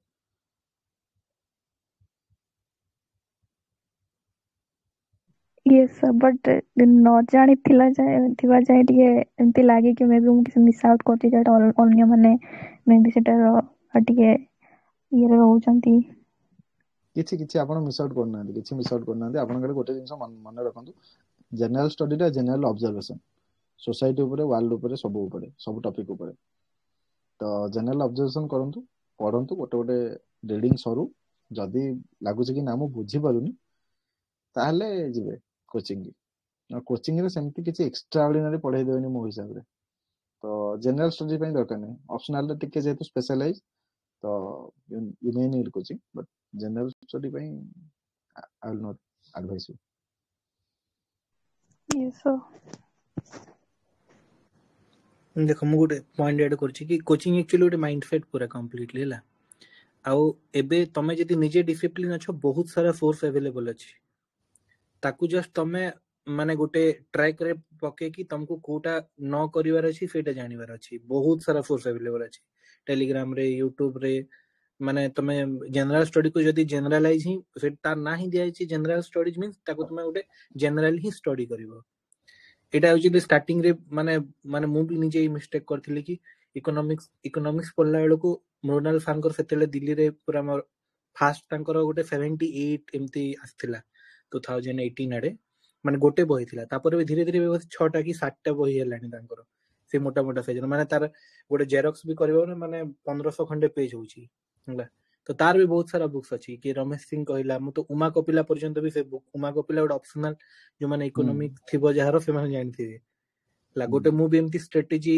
देखिली कि को गोटे गोटे माइक्रो सिलेबस गोटे आसे जीएस को देखिथिबो राजीव यस से जो पूरा डिटेल्स जो सिलेबस को सेठी से माने पूरा सिलेबस को पूरा माने माइक्रो करी से माने टॉपिक देइचंदी तार साइड तार रेफरेंस देइचंदी सेठी जो जो बही लेखा हितला मु सब बही आनी के पढथिली हला तो ए मिस्टेक सब विजन रो भी टेस्ट सीरीज रे माने तांकर टेस्ट सीरीज ये रे लेखा हितबो साइड रे टॉपिक लेखा हितबो साइड रे सोर्स लेखा हितबो जोटा एडवांस टेस्ट तादर तो 4टा बही लेखा हितबो 4टा बही पढी कोन हो चारटा भी पढिले भी आपण आंसर करि परिबे माने नै हां सोर्स को पूरा लिमिट करो माने इमोशनली प्रिपरेशन करनी प्रैक्टिकली प्रिपरेशन करो आउ कहार किछ अछि पॉबेड ऊपर हमें आउ गोटे सेशन परे नै जिबा Rajeev yes yes yes optional ସେଟା ତ स्पेसिफिक पॉबेड रे ଗୋଟେ एक्सटेंसिव सेशन ରହିଲେ से नोट्स फोर्स गुडा सब शेयर कर दबो देखि देबो तो प्रीलिम्स पर वी कैन हां टेक प्रीलिम्स पर सेटा powered and ethics both are हां इंटरलिंक्ड मेन स्पेसिफिक सब इप्सिता नेबे ज्योग्राफी रो तापरे सोशियोलॉजी रो अंबिका नै चंती आ गुडे सेशन भी नेबे तापरे राजीव नेबे पॉबेड रो एमती डिफरेंट सब तापरे हिस्ट्री रो नेबे मानस तापर अमित अछंती अमन मंडल अछंती सब सेशन नेबे हला आ कहार किछि क्वेश्चंस अछि तो ये करो पचारि दियो तापर हम एंड करबा सेशन